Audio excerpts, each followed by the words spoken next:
Hello. Hello, assalamu alaikum everybody. If I can encourage you to start taking your seats. Assalamu alaikum, if you could start taking your seats.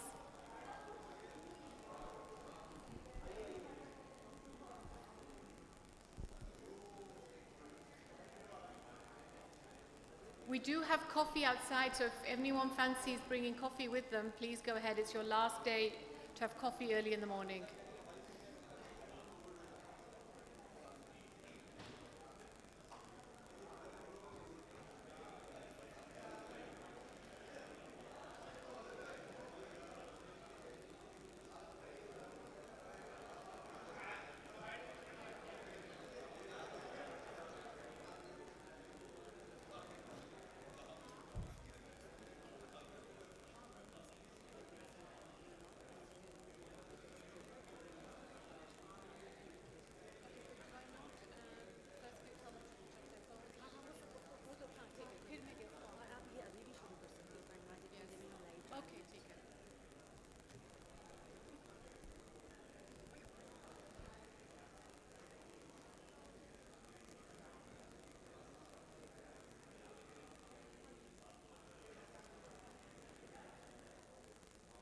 Hello, assalamu alaikum. If I can encourage you to start taking your seats, bring your coffee to the table.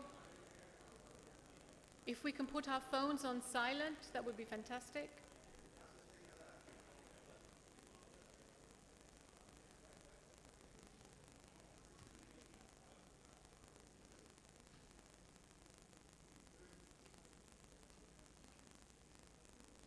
This will be a hybrid event, so we will be seen live on Nutshell Facebook page and other social media pages. They will be reshared on the Engro Corporation page as well.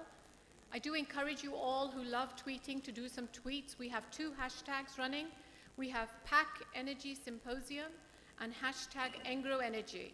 You will see these tags on the screen. They'll come on the tickers. So please do tweet.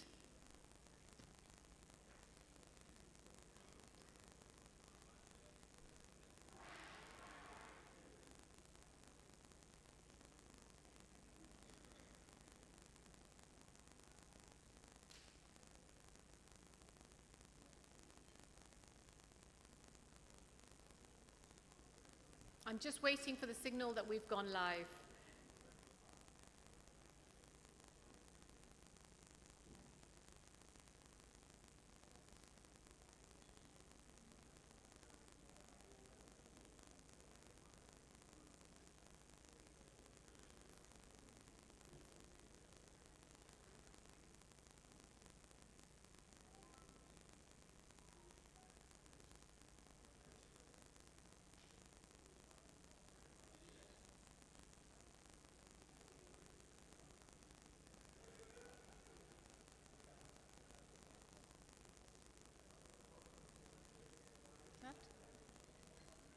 I'd like to welcome you to this Pakistan Energy Symposium, Ushering the Future of Energy. I am Najma Minhas. I'm the Managing Editor for Global Village Space and today's moderator for this symposium. If anyone has their mobile phones on, if you can just put them on silent, we'd really appreciate it. We do have Twitter hashtags running. We have Pack Energy Symposium and Engro Energy. I'd like to thank our partners who helped us put together this event today.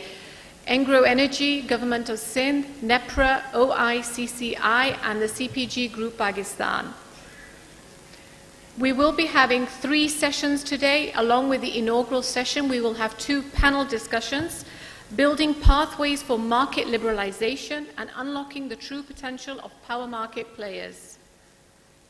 I'd like to invite our guest speakers today on the stage, Mr. Ehsan Zafar Said, CEO of Engro Energy Limited, Mr. Tosif Farooqi, Chairman of NEPRA, Mr. Mohammad Asfar Ehsan, Federal Minister and Chairman Board of Investment, Mr. Giyas Khan, President of the OICCI, Mr. Mohammad Aurangzeb, Chairman PBC, Dr. Shamshad Akhtar, Chairperson of the Baisan Stock Exchange, and Karandaz, former Federal Minister for Finance and former State Bank Governor. We do have Mr. Khalid Mansoor. I think he's yet to arrive. But inshallah, we will start with the Holy Quran and the national anthem. Bismillahir-Rahmanir-Rahim. قل هو الله أحد الله الصمد لم يلد ولم يولد ولم يكن له كفوا أحد.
May this holy month of Ramadan bring blessings to each one of us, our families, and the nation.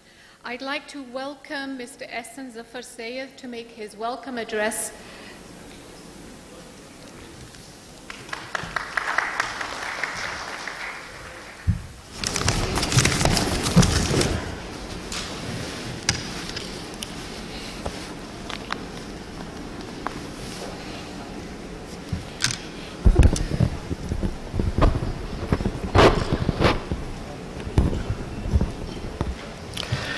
Bismillahirrahmanirrahim.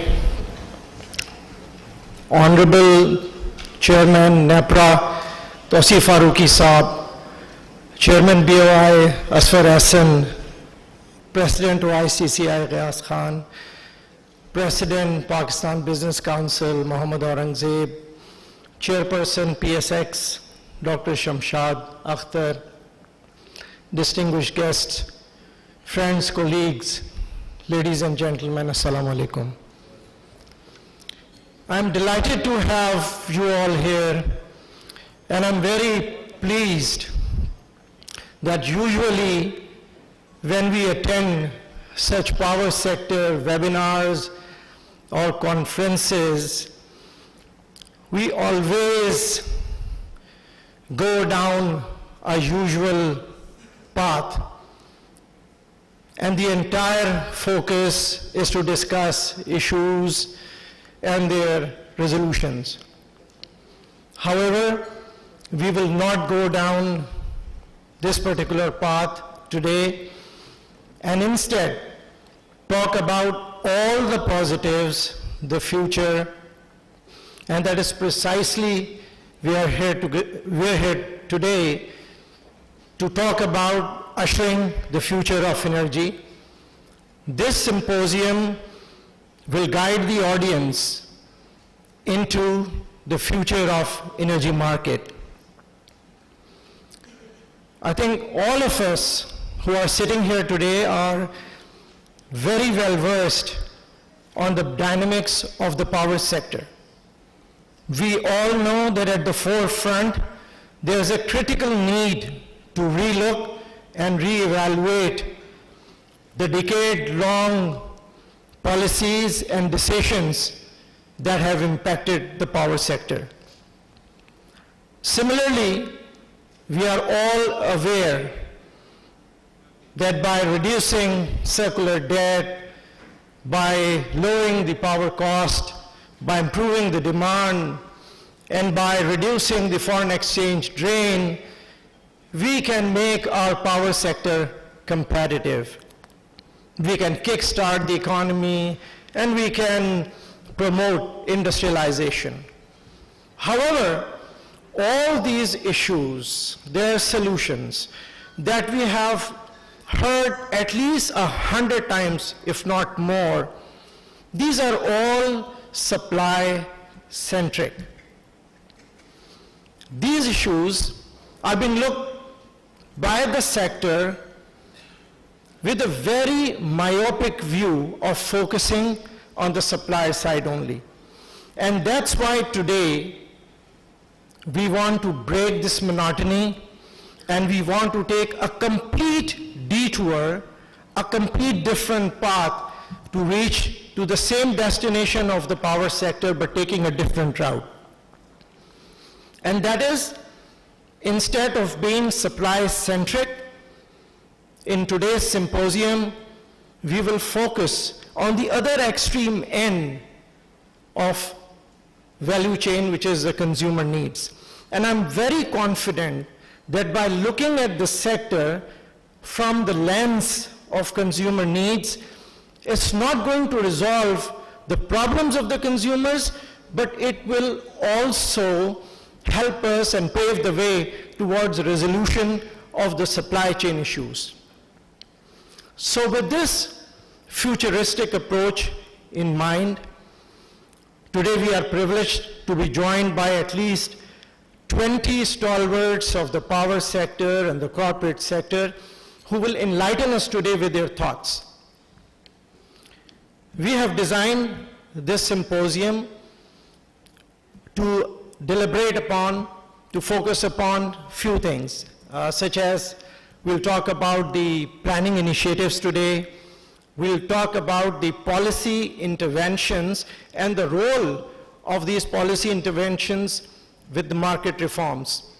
We'll talk about the role of technology in the multi-buyer market.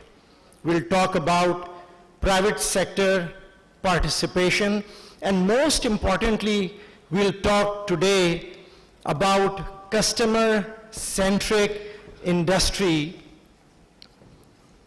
which will take on the competitive market. In order to have focused and meaningful dialogue, we have divided today's discussions into two panel sessions. The first panel will encapsulate the policy dialogue, while the second one will focus on power sector customers and consumers. So, summing it up, I can say all is not lost. There is a light at the end of tunnel. We feel resolve from federal and provincial government, which gives us confidence that all of us are working together to get the power sector back on its feet.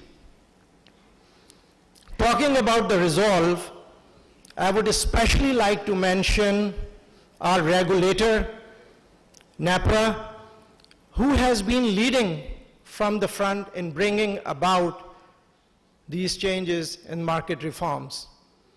I would like to compliment Chairman NEPRA, Tausif, and his team sitting here for taking the right measures to promote competition and for creating an enabling regulatory environment.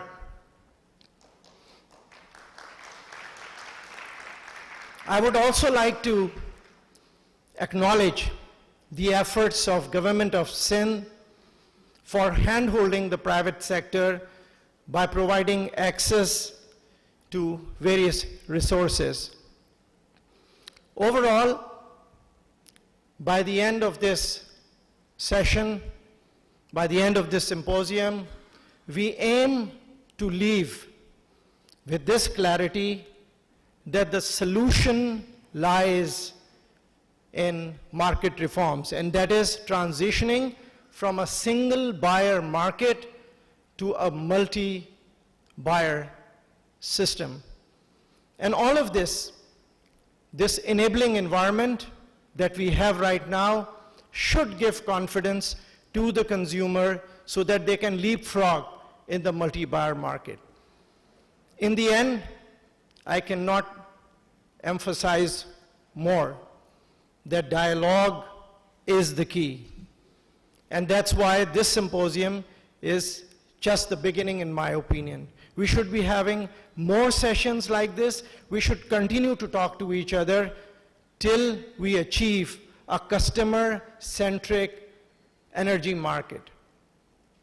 As Engro, I can say that we will continue to act as enabler.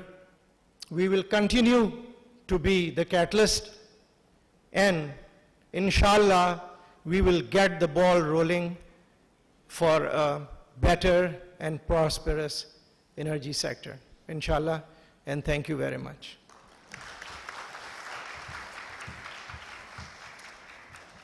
Thank you, Asfar, for highlighting the importance of moving to a multi-buyer market.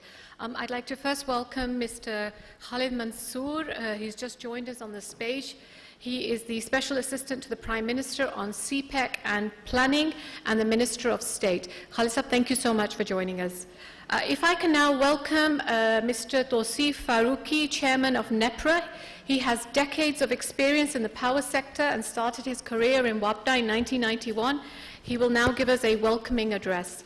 Thank you. Bismillah ar-Rahman ar-Rahim. First of all, thank you very much, my hosts. I don't want to disturb anybody, so I'm not going to take names. All the dignitaries sitting on the stage as well as in the room, and all those listening to this discussions or brainstorming session or consultative session or whatever we want to call it. What a day it is today. I mean, it was a dream coming true for me.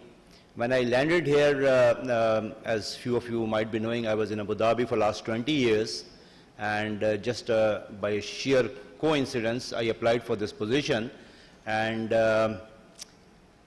my level of commitment with this job was that I didn't even bother coming for the interview from all the way from Abu Dhabi, because I never thought that a chairman NEPRA could be hired without sifarish. So I asked my hosts if I can appear on Skype interview. They said yes, but why don't you want to come? Because this is such a high level position. People are dying to be in this position. I said, I'm not dying. So, coincidentally, Dr. Ishad Hussain is the one who interviewed me, and it was a 42-minute Skype interview, and I was informed after the interview that I've been chosen by him. So it's very gracious of him. Before going further on the CTBCM side, why I'm saying what a day today, because few dignitaries sitting here, especially Dr. Shamshad, I have been listening to her all my life, you know, getting a lot of words of wisdom from her. Sharing the stage with her is itself like a dream coming true for me. So I'm highly humbled, I'm highly honored that God has given me this opportunity. CTBCM I'll discuss later. So thank you very much for giving this opportunity.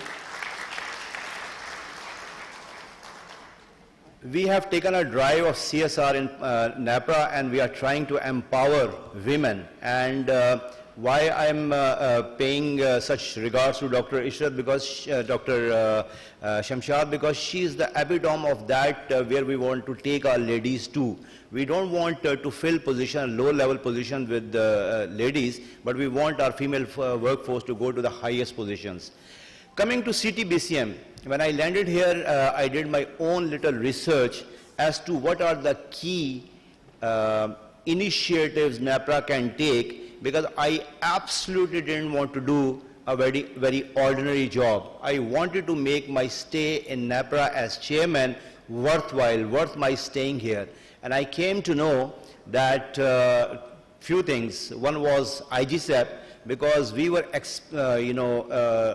managing our industry without any planning. Sometimes the pendulum was going to one extreme, whereby we were short by 5, 10, megawatts, and now because of lack of planning or bad planning or ill planning, we have reached almost 10,000 megawatts excess power.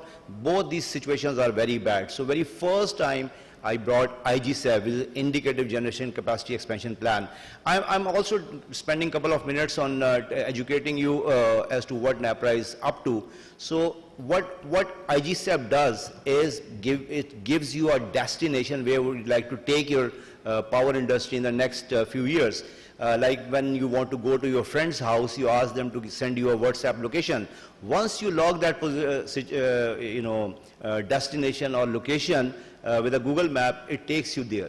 So similarly, very first time in Pakistan, we have brought IGCEP, we approved them in NAPRA. What it means is every year we are going to look at the ground situation and going to expand our industry based on that. The second, one of the biggest challenge that I thought was missing in NAPRA or waiting for NAPRA's approval was CTBCM, competitive trading contracts bilateral markets. So I spent lots and lots of my personal time. Why I'm saying personal time? Because there was hardly any time in the office to go through CTBCM stuff. So I used to take and study at home.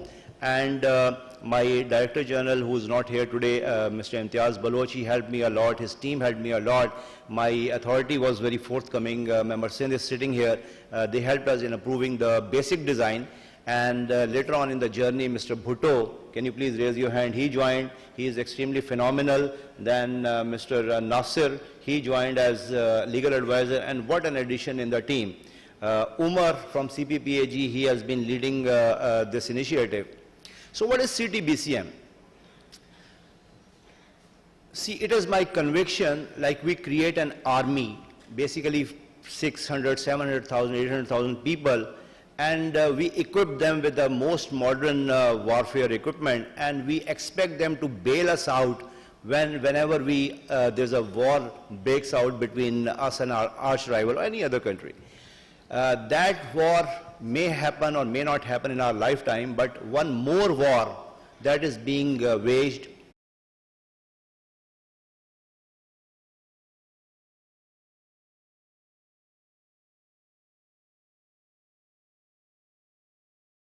and they will together create jobs, increase exports, improve your GDP, and blah, blah, blah, blah, blah. All the positive things that one has to do to improve the economy. We have to create another army, and that is the army of businessmen who are going to bail us out, take this economy to the heights it truly deserves. Pakistan has been created with certain goals in mind. Unfortunately, we have deviated from those golden principles of our founding fathers, and we have reached. But I have this conviction that if we facilitate, because everybody sitting in this room, they want to see this country prosperous. And if we want to do that, we have to fix the economy. If we want to fix the economy, we have to fix the industry. And for industry to thrive and, have growth and all those buzzwords that we study in MBA, requires the cost of doing business to be minimized. So CTBCM is like creating a motorway. This is a very strange country whereby it is very difficult to fix the GT roads, but it is much easier to develop the motorways, and that's precisely what we are trying to do. We are trying to create a motorway. We have a very successful model of telecom in Pakistan. We are trying to replicate that because we are trying to give the choice, the very, very vital choice to the consumers. What we want to achieve from CTBCM, previously it was multi-seller and single buyer model, whereby government of Pakistan was primarily buying all the electricity, and that required sovereign guarantees, lots of monetary commitments, and we know all those who have invested in the power sector that our paymaster or our CPPAG has serious challenges of cash flows, whereby it is impossible for them to generate enough cash because of issues on our collection side, losses, and so on and so forth. But the bottom line is that we are not generating enough cash for our CPPAG to do the 100% settlement. So naturally a lot of ill will is created. All those investors coming to Pakistan, they are facing serious challenges. Our industrialists is cribbing about it. They are moaning about it, that the cost of doing business in Pakistan is very high, especially because of electricity. So we are trying to kill many birds with one stone by launching CTBCM. We are giving the choice to the consumers. We are now switching from multi-buyer, multi-seller, single buyer to multi-seller, multi-buyer model, whereby we are liberating the market. Now we are giving the fate in the hands of those who are running the show. You can do the buying and selling of your electricity like you buy thousands of other things from the market. We are trying to deregulate this market. And this was my pledge when I joined as chairman NAPRA, because once you take a position like this, you have to seek clearance from 3 top intelligence agencies in Pakistan. That was a piece of cake for me. Maybe because I was in Abu Dhabi and they didn't know much about me. But one clearance that was almost getting impossible for me to get was from Syed Babar Ali, because he's my LUMS founding member. He was not very upbeat about the idea of a LUMS graduate joining public sector. But so before I actually joined NAPRA, he spoke with Dr. Ishrat Hussain himself and got the approval or acceptance that this is NAPRA is a very different institute and all that. So I met him and I pledged to him. I made 2 pledges to him. One is, being the regulator of this market, I will deregulate this market as much as possible. So CTBCM is my dream coming true, or my promise coming true. The second promise I made to him, that I will see the future leaders of Pakistan. So all those who are following me on LinkedIn, they must be knowing that very regularly I am going to different colleges, universities, and institutions to basically see the future leaders of Pakistan.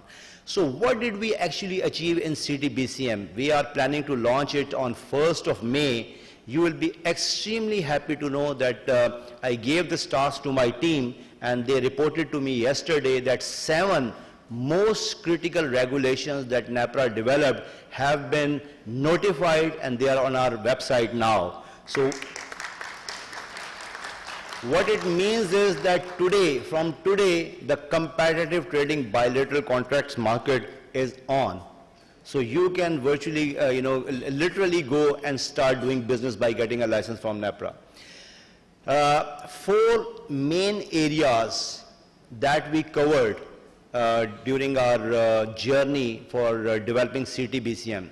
Number 1 was policy, which was given by the Ministry of Power, which was already there. And CTBCM, by the way, is not a new concept. Back in 1992, when WAPDA unbundling took place, then the wholesale comparative market concept was launched at that time. The only thing was, because of our inaction, we didn't implement it. But anyhow, so policy was there. We actually developed the legal framework, the regulatory framework, as well as the contractual framework. So we worked on these. How did we do that? Government is actually supposed to launch 7 rules for various areas like supplier, trader, market operation, system operation. So government was supposed to basically do 2 things, Ministry of Power, and unfortunately those 2 things are still not yet done, but they are working on it, and I hope if everything goes well, they will be able to get those requisite permissions very soon. So one was to formulate the rules and notify them, and the second was to remove the moratorium, because there was a 5 years moratorium whereby these organizations cannot work separately. So basically we developed 12 regulations. 7 of them are already on our website, and we did some monumental job. 80,000 plus man hours was spent in developing these regulations.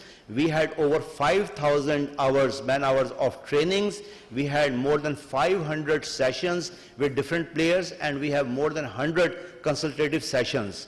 And almost every single day, 9 o'clock, my team would start the day with a CTBCM meeting. The most complex thing we always took head on the very first thing in the morning. The second thing we did was institutional transformation. There were a lot of changes. I'm not going to go in much detail because the whole day we are going to discuss that.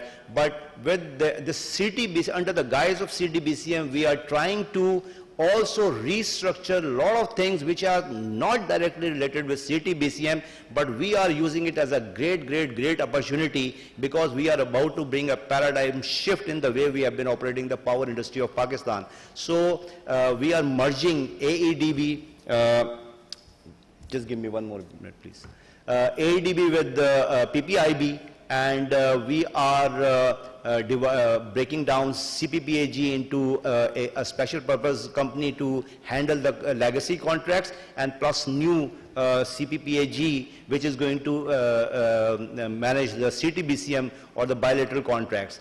The third thing was we did was on the technological front. There are some fantastic technology interventions that we have done. We came up with the SMS project. They are going to give you more details later on. But this secured metering system, we have put 711 AMRs on the basically connection or the what do you call it? The common delivery points. Yes. Basically, we are collecting very reliable and accurate data, and then CPPAG has come up with a market management system whereby they are going to analyze all this data with different other applications. Then we have system operation, an application whereby the dispatch and availability declarations for all these power plants will be totally automatic. There will not be any human intervention, what we are doing right now. And then we have an application which is going to be used for the imbalances. So all this technological, and the last bit was HR revolution that we brought.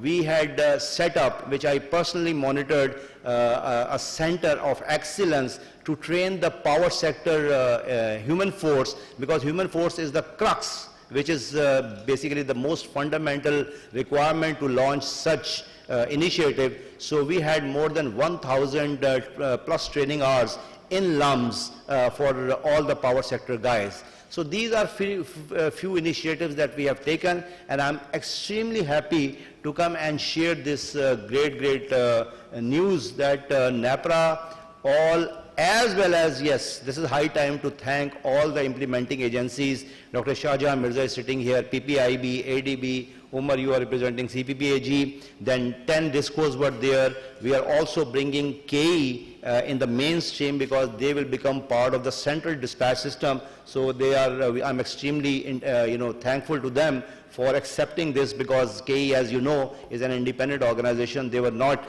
if they could have taken a pedantic view, they could have not accepted this, but it's very forthcoming of them that they have accepted. So with this, I close my talk. I apologize for taking a few more minutes, but this is my job to speak. So I could have gone hours and hours and hours, and thank you for my authority. And our member Sindh is sitting here, so he is going to talk to you later. Thank you very much. Thank you. Tosif Saab, thank you so much. CTBCM now will forever remain in my mind in terms of army of businessmen and motorways of choice. So I think those were amazing analogies. I'd like to welcome Mr. Mohammad Asfar Ehsan, the Minister of State and Chairman of Board of Investment, to make his address. Thank you, Asfar.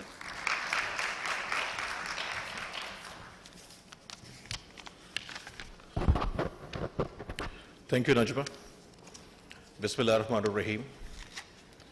Respectable Dr. Shamshad Akhtar, SAPM on CPAC Affairs, Mr. Khalid Mansoor, the President of ICCI, Riaz Khan, the Chairman of Pakistan Business Council, Mohammad Aurangzeb, the Chairman NAPRA, Tosif Farooqi, and my very dear friend, Essence Zafar Syed, the CEO of Engro Energy.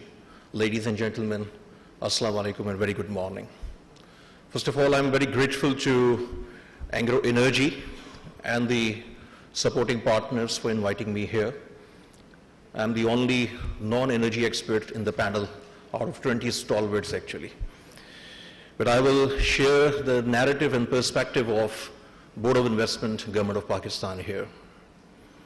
Ladies and gentlemen, being an economy of 220 million, 60% of which are below the age of 30 years, Pakistan offers investors a strong and large consumer market with an ever-expanding middle class. The country's strategic location at the crossroads of South Asia, Central Asia, and West Asia, and close proximity to the Gulf countries makes Pakistan a promising regional hub and an important market for trade and investment. My dear friends, energy systems around the world are going through rapid transitions that will bring important changes to the way we fuel our cars, heat our homes, and power our industries. The use of energy has increased significantly, and almost all human activities have become more dependent on energy. Pakistan, with a huge population of over 220 million, and approximately 88% of the population has access to electricity, while 12% of the population remains unelectrified. In line with the Sustainable Development Goals, Pakistan intends to increase the share of renewable energy while targeting 100% access by 2030 at the same time. My dear friends, Pakistan is successfully overcoming energy crisis, which has direct and indirect impact on all sectors of the economy through increase in generation as well as in transmission capacity of the system. Access to affordable, secure, and sustainable energy are the broad and overarching goals, attainment of which will crystallize the vision of the Government of Pakistan for the power sector. Pakistan is dependent on energy imports due to lack of investment in indigenous resources of hydro and natural gas. The Government of Pakistan has decided to stop building new coal-fired power plants because of environmental issues. In terms of energy mix, Pakistan's reliance on thermal, which includes imported coal, local coal, RLNG, and natural gas, has been decreasing over the last few years. Pakistan's dependence on natural gas in the overall energy mix is on decline. The Government of Pakistan is emphasizing on utilization of indigenous and environmentally clean energy generation resources. The government announced a new alternate renewable energy policy in October 2020. The policy aims at creating a conducive environment supported by a robust framework for the sustainable growth of our sector in Pakistan. The most significant feature of the policy is the transmission from the traditional methods of procurement based on cost plus and upfront tariffs to competitive bidding. All new alternate renewable energy projects, specifically wind and solar power projects, will be developed through competitive bidding. Besides ongoing big hydropower projects, the present government, under the leadership of Imran Khan, is also pursuing renewable energy resources which are improving the existing energy mix in the country and less dependent on fossil fuel. Ladies and gentlemen, we have the representative of NEPRA here, Engro Energy Limited, AEDP, K Electric, GE, and others for further fruitful discussions during this event. I would like to highlight the important role of the Board of Investment, Government of Pakistan, which is very significant as it's mandated to promote, encourage, and facilitate both local and foreign investment. BOI acts as an interface between international and local investors, public and private sector. I assure you full support of facilitation from the Board of Investment, Government of Pakistan, and wish you all best for your future plans.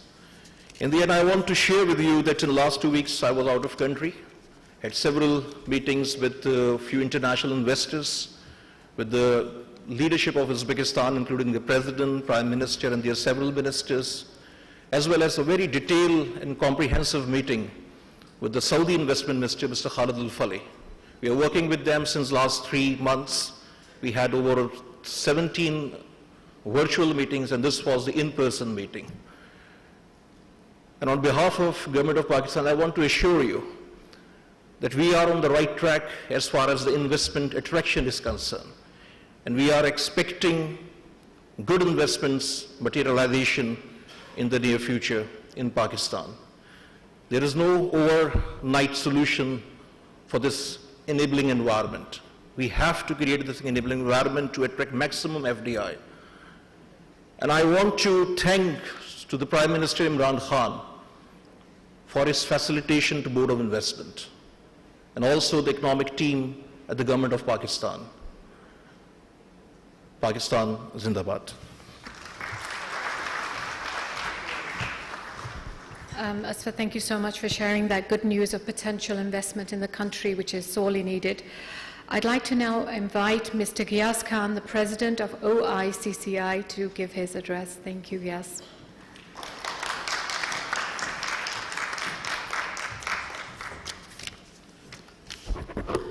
Bismillahirrahmanirrahim.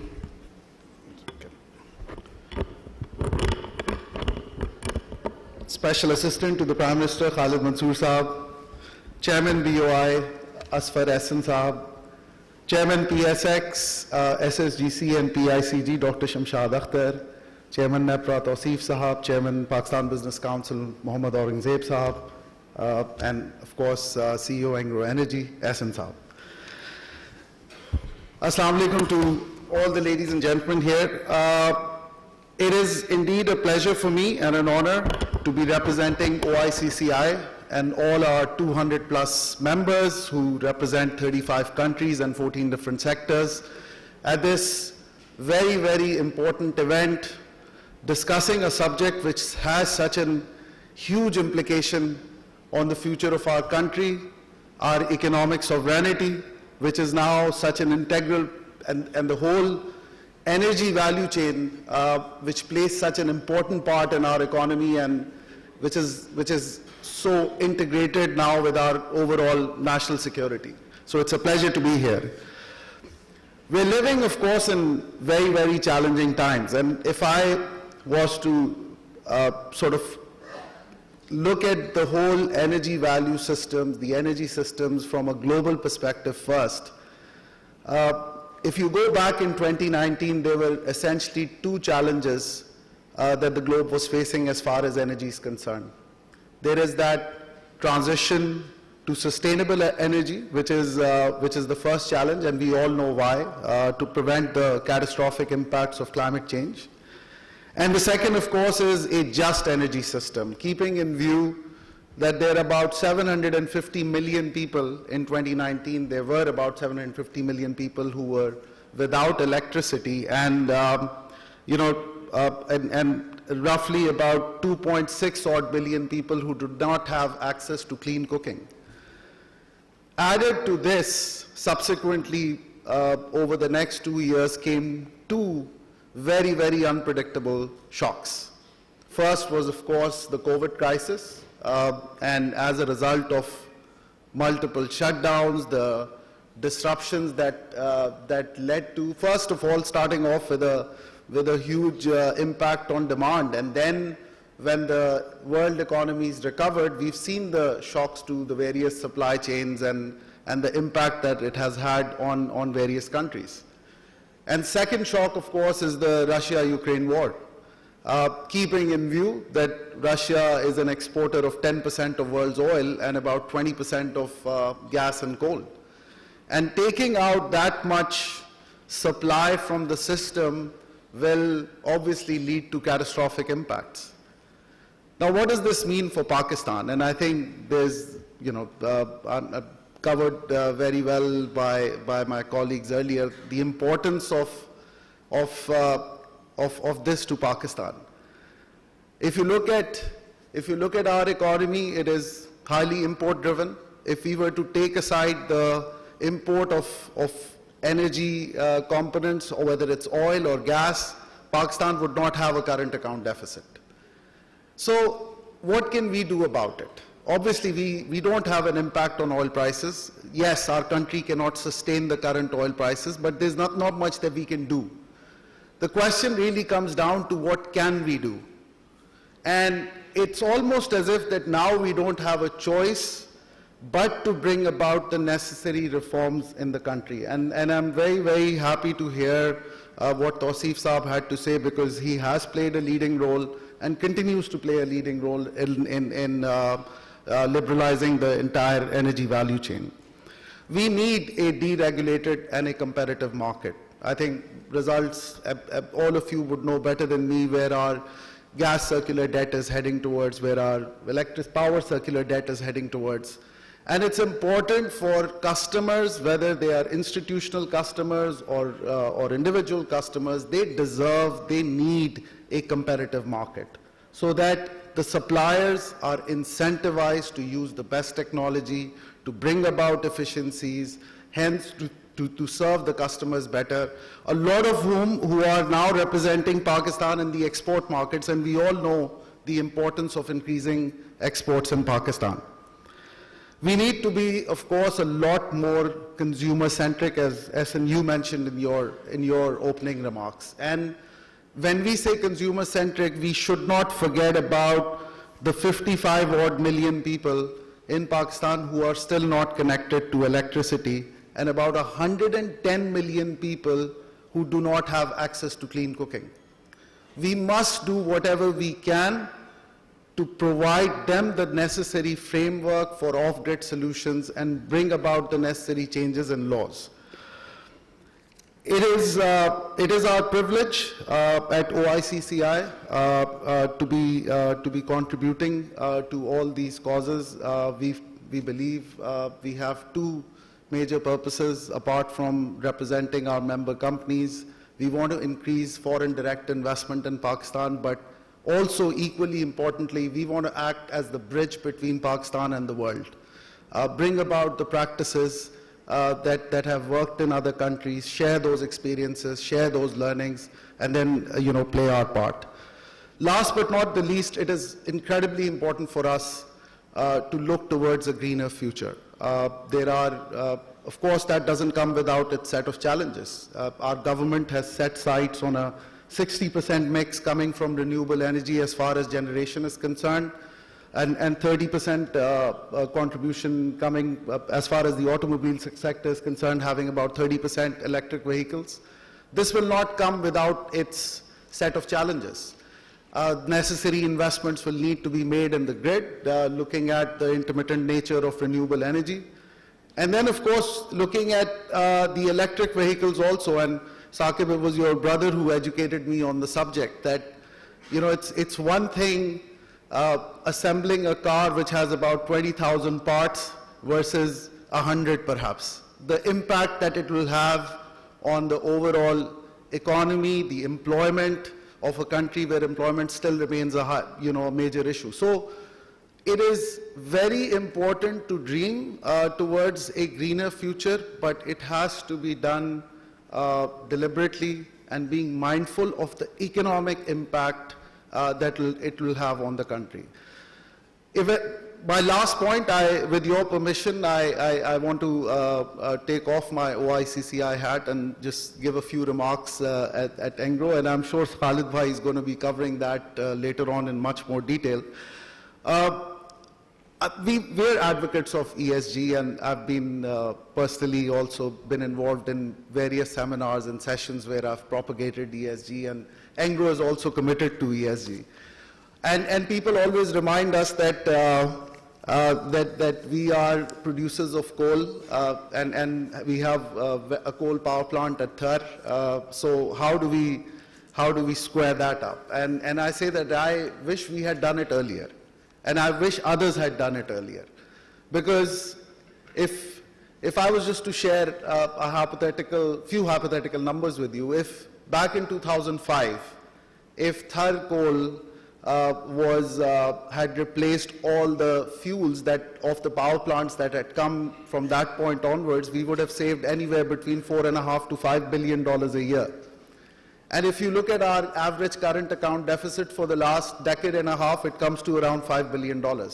It would have been a very different economy and a very different country. So I'll leave that thought with you, and thank you so much.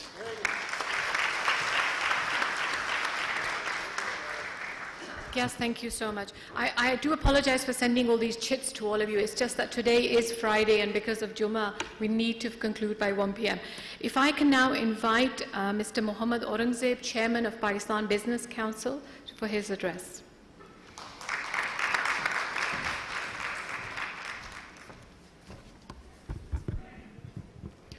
Honorable Ministers, distinguished panelists, ladies and gentlemen, a very good morning. I'm going to also focus on green energy as part of our future, but I want to set it in the context of the macro environment. We all are aware of the challenges that Pakistan economy faces. The structural twin deficits has been the bane of the economy. Pakistan's premature deindustrialization, narrow export base, investment to GDP ratio lowest in South Asia. We all know all of this. Pakistan Business Council's response to this was coming up with the Charter of Economy, and even more importantly, Make in Pakistan Thrust, which addresses jobs, exports, and import substitution. Now, there have been underlying pillars to that, as in terms of the enabling environment of this Make in Pakistan. We have made some good progress around some of those pillars, around competitive exchange rate, cascading tariffs, a fairer FTA with China, and we've made some progress around competitive energy for 5 export sectors. But we have a long way to go in terms of competitive energy, because that's one of the reasons for the premature deindustrialization in the country. Now, it has 2 aspects to that, right? The adequate availability of energy, but also its cost. And that's where you go to the source of this energy. Now, renewables are set to account for almost 95% of the increase in global power capacity through 2026, with solar PV alone providing more than half of it. Now, when we come to Pakistan, our current share of green energy is around 30%, of which actually hydropower makes up around 25%, and only 5% of installed capacity pertains to solar, wind, and bagasse. And we all know, and Yas has just mentioned that as well, there's huge potential both in terms of wind and solar power. And the Renewable Energy Policy of 2019 envisages increase of share of renewables in the mix of the country to 30%, which excludes actually hydropower, and the overall target for green energy stands at 60% till 2030. Now, this appears to be very, very ambitious targets, but there are developments which provide tailwinds to all of this ambition. First of all, the overall capital cost has come down. The cost of establishing wind power plants has gone down by over 50%, and solar power plants has gone down by over 60%. And including the financing cost, which has come down in quite a significant way as well. And also the yields have gone up in terms of the efficiency of these plants. And therefore, what you see is a dramatic reduction in tariff in terms of the solar and the wind plants which were set up between 2012 to 2015 era. And now what we see in the 1920 time frame, which has really now gone to 8 to 9 rupees in terms of tariff. You compare it to hydropower, which is less than 20 rupees, and the RLNG, which are in the 25 to 26 rupee perspective. Now, it's not only up to the government. I mean, government obviously has to do a lot, but it's really the private sector which has to step up in a big way. And that's where the purchasing electricity on BPC model, and Tausif Saab, what you just mentioned in terms of the enabling environment of the CT-BCM mechanism, are all going to be important enablers for the private sector to step up. Now, how are we going to be financing all of this as well, right? So when it comes to green financing, there are really 3 key sources. One is sort of the multilaterals, the IFC, the CDCs of the world. They've been stepping up in a big way, and they are generally provide more subsidized financing compared to the commercial banks.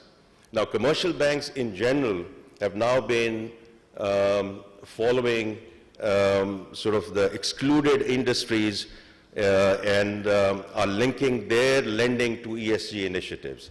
So if I just wear my HBL hat for a moment, we are out of the 26 global banks, we are the only Pakistani bank to have signed up on the green investment principles. But it's about a year and a half back that we decided that we are going to walk the talk.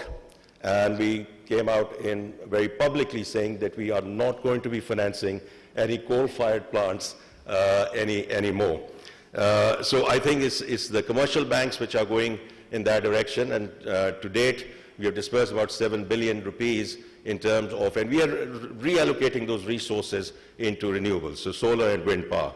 And the last thing I just want to mention is the international capital markets. And you saw the inaugural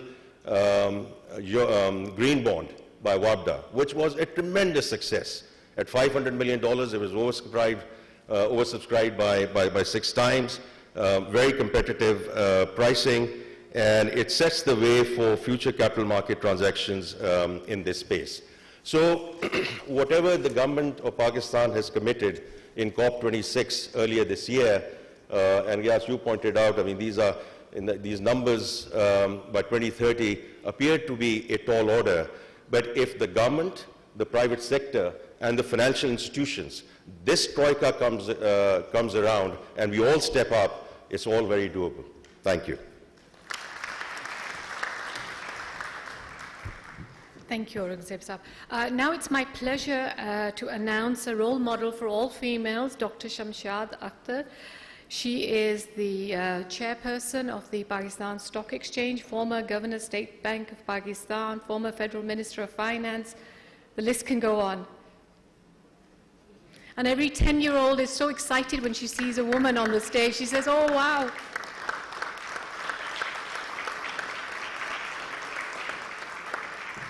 Thank you.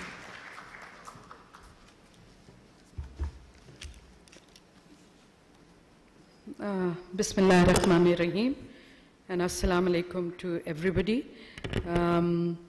I think there is always a lot of pressure on me when I come to such august gatherings. Expectations build up, which is very difficult to meet. But let me recognize Chairperson Tawseef Saab. When he joined, he visited Sui Southern Gas Company. I happen to be the chair of the Sui Southern Gas Company. The challenges we face there are things that I'd like to touch upon. But I could sense the commitment, and we discussed a lot of power sector issues at that point, and I shared with him my experience of energy transition policy advice that I had been giving internationally to the Asia-Pacific region. But also, I remember sitting one day in Thailand, where we had all the ministers gathered, including the Russian energy minister, as well as the Saudi minister and all. And I was one of those who was very provocative and said, listen, I think soon oil shall be phased out. It was not just coal. I feel we have to start thinking about not digging too much. But being a developing country, I have to be realistic, and I have to share with you what I see are things that we need to fix. First of all, I think a lot has been said. Finance as a driver of change, and I'll touch upon it in conclusion, where I have been working since I've come to Pakistan. But I remember my days, early days at the World Bank, and just prior to that, in the Planning Commission very briefly, that 90% of the energy was coming through indigenous sources in Pakistan. The gas reserves in Sui we all are proud of, and Mangla and Tarbela Dam, another pride investment of Pakistan. Everybody internationally spoke to me about that. Over time, we lost our way, and we have not invested in sustainable energy or demand management. We were in the renewable business, the hydro, and then we lost our way. Then we went and built an incentive framework, which is a killer, to put it simply. We went towards the cost plus or feed-in tariffs, which allow the pass-through of fuel cost and indexation of US dollar for return on equity, and government had become an off-taker. Talk of where we went wrong. We did everything that was wrong. And I remember sitting in my World Bank office and meeting up my energy colleagues. They were running around introducing the experiment of independent power producers. The amount of technical assistance and money that we spend and the energy we spend into IPPs later on to be involved in mid-course corrections. So now what NEPRA chairperson has said is something I recall when I was at the Asian Development Bank. What is common between Pakistan and Philippines? Philippines had the most messy power sector, and we are no less, to put it simply, because it's eating us up. And World Bank, IMF, myself, and as Asian Development Bank Director General in charge of the whole Southeast Asia, I was tasked by the heads of these institutions to actually have a tough talk with the Philippine government. 70% of the debt of the Philippine government was on account of the power sector. Of course, we asked for a massive domestic resource mobilization effort to bring in debt sustainability, which is a prerequisite for any healthy economy. And then we talked about cleaning the Power Sector Act. Fast forward, they did a good job, but one of the thought processes in my mind today, listening to Tawseef Saab, is the competence of the energy regulator. So we invested a lot in the energy regulator. I think getting the right regulator, the legal and regulatory framework, to me is essential, because the government interference in these sectors is not going to do it for us. And I say that very politely, because you need technicians in these sectors. And I think Pakistan's pendulum has moved from getting the right technical people in the right sectors to putting generalists. And this is not a sector, nor is the financial sector, I can tell you, the two sectors that I'm very passionate about. So what is important today is to reflect on a just energy sector transition. And just really means addressing the climate risks. It's critical that we strike an appropriate balance between availability, accessibility, affordability, and sustainability.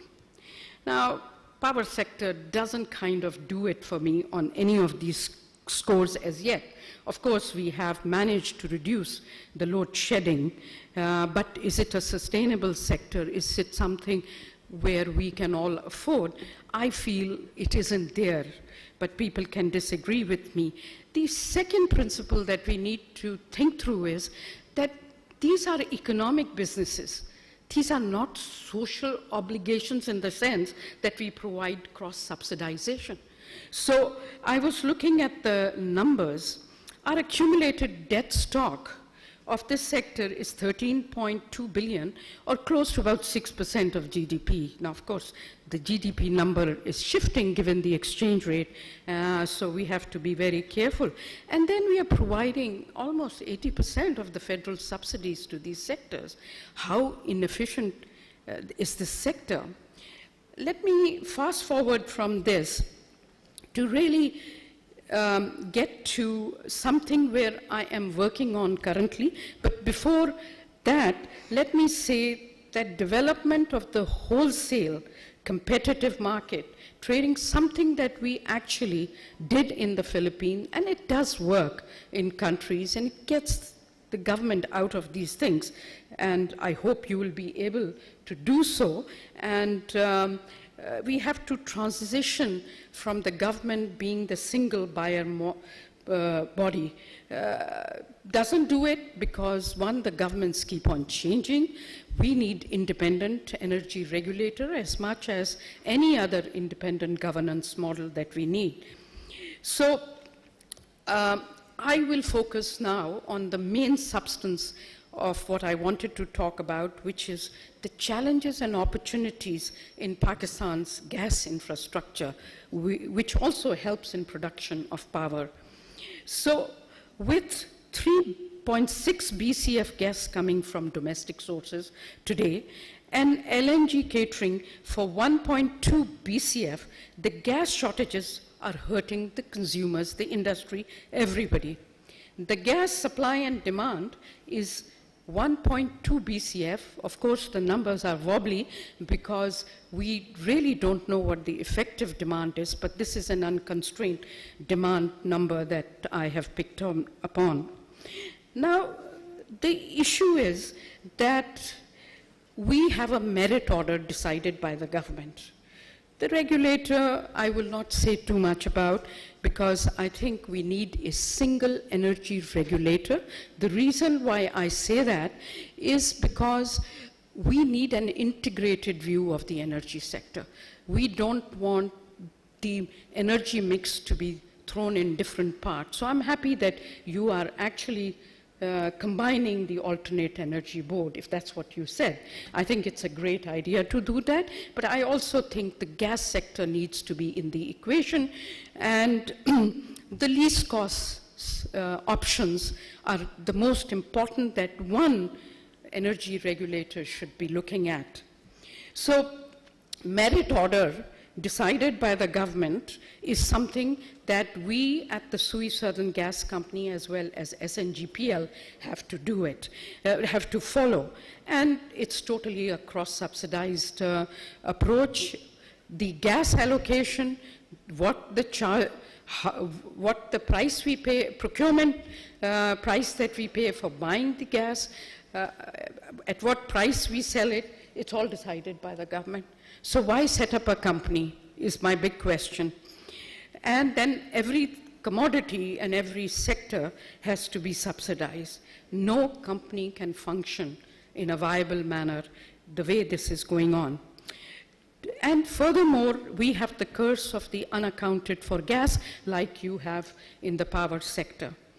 And almost the unaccounted for gas is equivalent to about 1.2 BCF, and we could save a lot of money and also gas if we were to tackle the unaccounted for gas.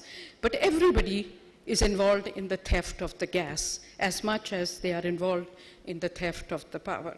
Now, unfortunately, I have to talk about these unpleasant things because I don't see how your sectors can get fixed unless you are able to have a proper federal provincial coordination to be able to address the theft of the gas. You have to give the right of the way to develop the network system, and so on and so forth.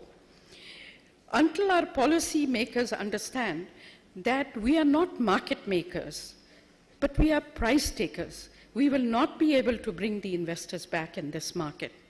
If we are prepared to pay $11 per MMBTU for Qatari LNG, then paying only $4 to $6 per MMBTU for local gas is a clear signal that hits me. So we go for more indigenous production. Now, obviously, you all know, you're more experienced than me in Pakistan, that we are not getting our exploration and exploitation within Pakistan right for exploiting the domestic sources. Pakistan, as you may know, has tried to dabble with LNG to expand the LNG storage and regasification capacity. Government has 2 terminals. It has licensed 2 new LNG terminals. It's trying to debottleneck the existing and new pipelines.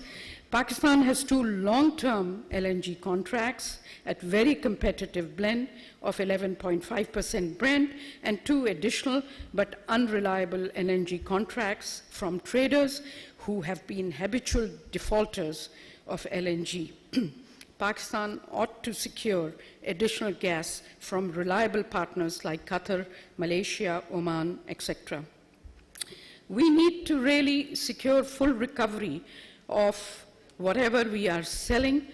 We are actually standing at a crossroad where we have the power sector circular debt, and now we have the gas sector circular debt. We have recently introduced, but the government has recently introduced WACOG, but it continues to be challenged on the legal reforms by select provincial governments. Inability to secure price recovery will, of course, magnify the gas shortage. System inefficiencies are reflected by 12 to 18% of the UFG. Balochistan UFG, they say you can't talk about it, is 48%. And we have given solution, but nobody wants to look at it because it's politically difficult.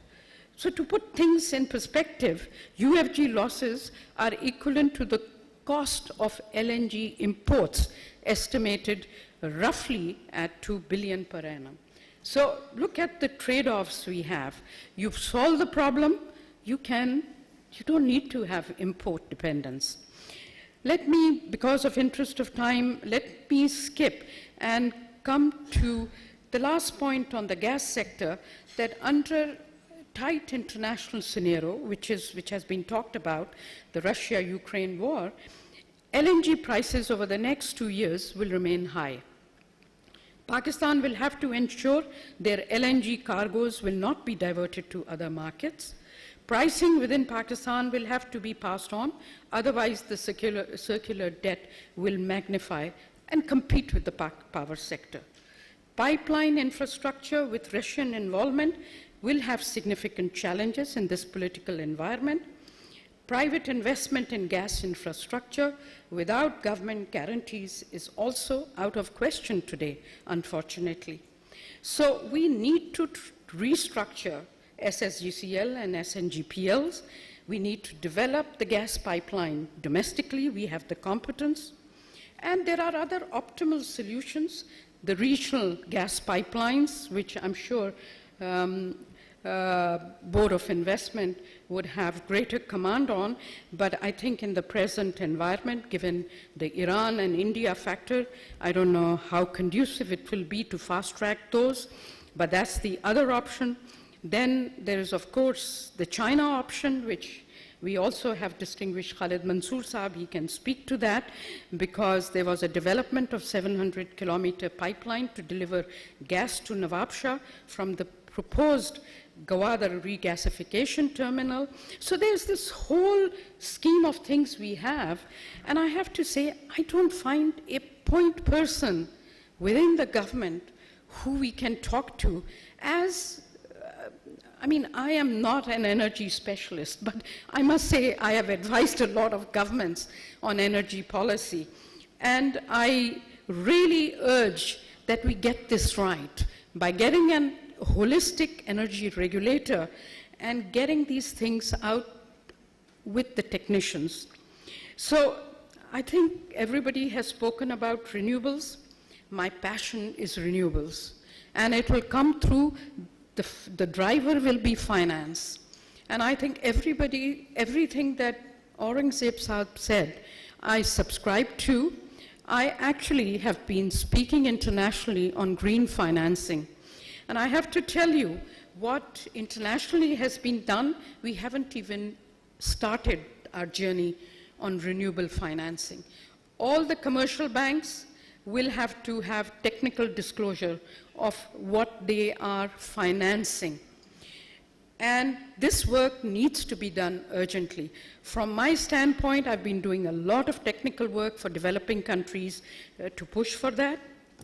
We have to make sure we get all the irritants out, technical irritants out on the renewable energy, and I can tell you there are quite a few. I'm delighted to see one of the first mudarbas that has been licensed by the capital market regulator, which will be financing the renewables.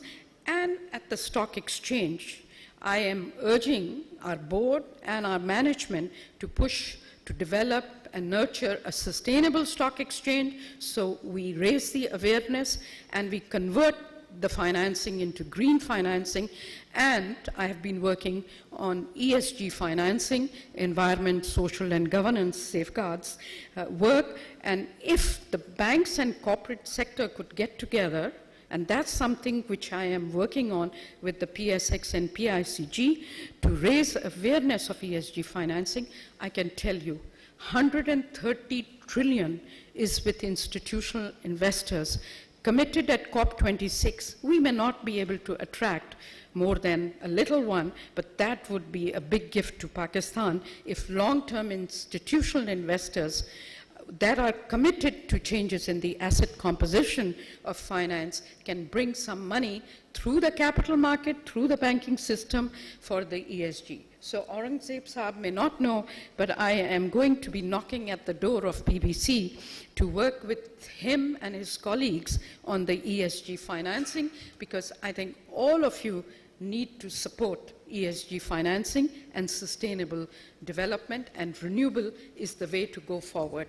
I was told my time is out, but I think I took 1 or 2 minutes more.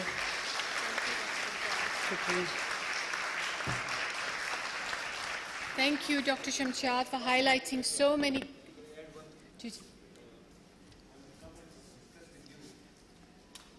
How can we come up with the carbon credits market in Pakistan? Working. Yeah, okay, let's work together so that we can sort of move and shake the power industry and give them incentive on that.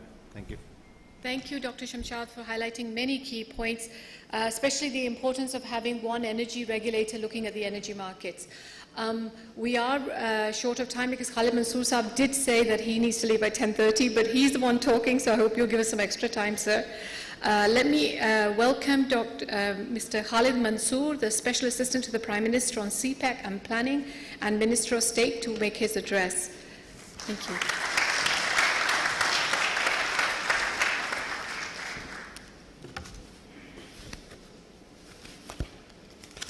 Bismillah Rahman Rahim क़ाला rabbi इश्रह ली सदरी व यस्सिर ली अमरी वाहलुल उक़दतम मिन लिसानी यफ़क़हू क़ौली. Honorable Dr. Shamshad Akhtar Sahiba, Audi, my friend, and now not only the president of Habib Bank but chairman of Pakistan Business Council, Rayas, OICCI president and president of Engro, Asfar, Janab Tawseef Farooqi Saab, SN, my dear ex-colleagues of Engro, friends from the government where I am part of it, Assalamu alaikum. Well, first of all, let me thank for the invitation, because as soon as I was approached, I immediately accepted because of a lot of emotional attachment with Engro Energy, where I had the opportunity to be the first CEO and chairman of this company, and then the collaborators like Corporate Pakistan Group, OICCI, where I had been working very closely. But especially the invitation coming from Engro was, something very emotional, because as Iqbal said, कि काबे को इन बुतों से रग़बत है दूर की, यहाँ के नहीं यहाँ से निकाले हुए तो हैं. So today I will not make the presentation. I will just give you my comments on this Pakistan Energy Symposium. Thanks for arranging this lovely gathering, and so many people are here, and especially the word which I picked up, the ushering the future of energy, and I'll talk about from the context of CPEC. Right at the outset, I think it should go without saying that energy security is important component of any country's economy, and in order to ensure a vibrant economy, one needs to have sustainable, uninterrupted, and cost-effective power. And that is what, when I was working very closely with Pakistan Business Council, Malik Saab always used to tell me, lead this group and find out how we can have the cost-effective energy. Now, I would like you to really reflect back, not in the distant past, but 5 to 6 years, what Pakistan was experiencing. One of the worst crisis of energy, 12 to 18 hours of load shedding, and the root cause was very eminent, that we were producing power with one of the most expensive choice of fuel, with almost 38–40% power being produced from furnace oil.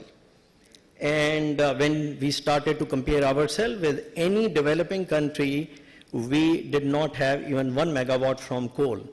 And that is what we picked up during my time in Engro, that we need to have some contribution of coal, although there have been a lot of words against coal, but my perspective has been totally different, that any country in the world still depends maximum power generation based on coal.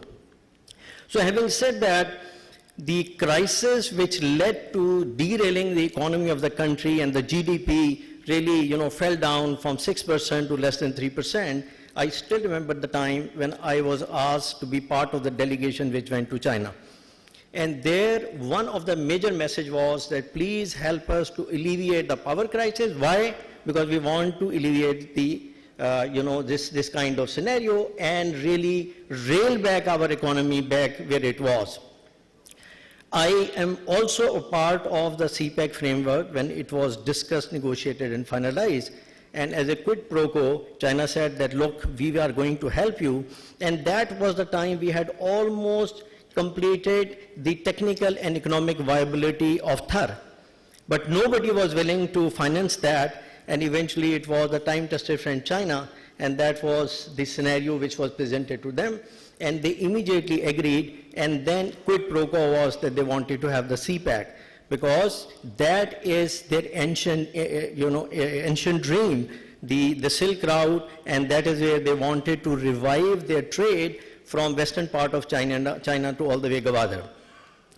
So I still remember, and let me read a paragraph which is part of this framework, that CPEC has emerged as an opportunity for Pakistan to boost its economic relations in the region and beyond. The geostrategic location of Pakistan makes it an ideal candidate to assume the role of regional trading hub. And that is something which is very close to my friend Malik Saab's heart, that let's make in Pakistan, and Pakistan should be a manufacturing hub. Therefore, in this emerging scenario of complex regional politics, CPEC will reshape the strategic canvas and future regional development scenario of South Asia, because it is not only within Pakistan, because the main objective of CPEC is to create the connectivity with all that region, and especially the South Asia. In view of this specific importance, CPEC, as President Xi Jinping said, that CPEC is a flagship of Belt and Road Initiative. And most importantly, Gwadar is the jewel in the crown. So ever since this was finalized, the first objective was the early harvest project, where we wanted to alleviate the power crisis, and almost 17,000 megawatt generation was envisaged in order to have the uninterrupted and cost-effective power generation, especially the funding towards the development of coal mine and coal project. So since the time is short, so I will very briefly tell you what we have already achieved, that in the first phase, we have already installed 5,300 megawatt, and that was imported coal and Thar coal projects, solar and wind. We have also completed 886 dual pole 660 kilowatt HVDC transmission line. Completion of first phase of Thar mine, 3.8 million ton, which is feeding 330 megawatt power plant, and 3,500 megawatt IPPs are very close to get commissioned. They are in Thar, and also, they include Karod power project, which should be commissioning very soon. Sukhi Kanari, 884 megawatt, 6 months away, and Tel and Thalnova and Thar coal block 1, 1320 megawatt.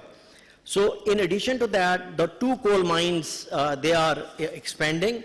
this is Thar from 3.8 to 7.6 million ton per annum, and the Block 1 mine is probably how much, 7.6 million ton, which will be feeding 1320 megawatt. Now, this is the first phase, but as far as phase 2 is concerned, the estimated investment is going to be 10 billion, and 3,500 megawatt IPPs are under consideration, and they are essentially renewable, and multiple HVDC and HVAC lines, advanced metering infrastructure, and 4,000 megawatt are all in planning stage, and the good news is they are all renewable projects.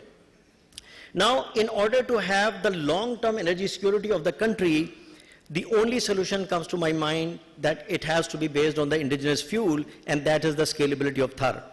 If the Thar scalability takes place, then the coal of the cost per ton will reduce, and that will in turn also reduce the cost of power which is needed to make our export product competitive.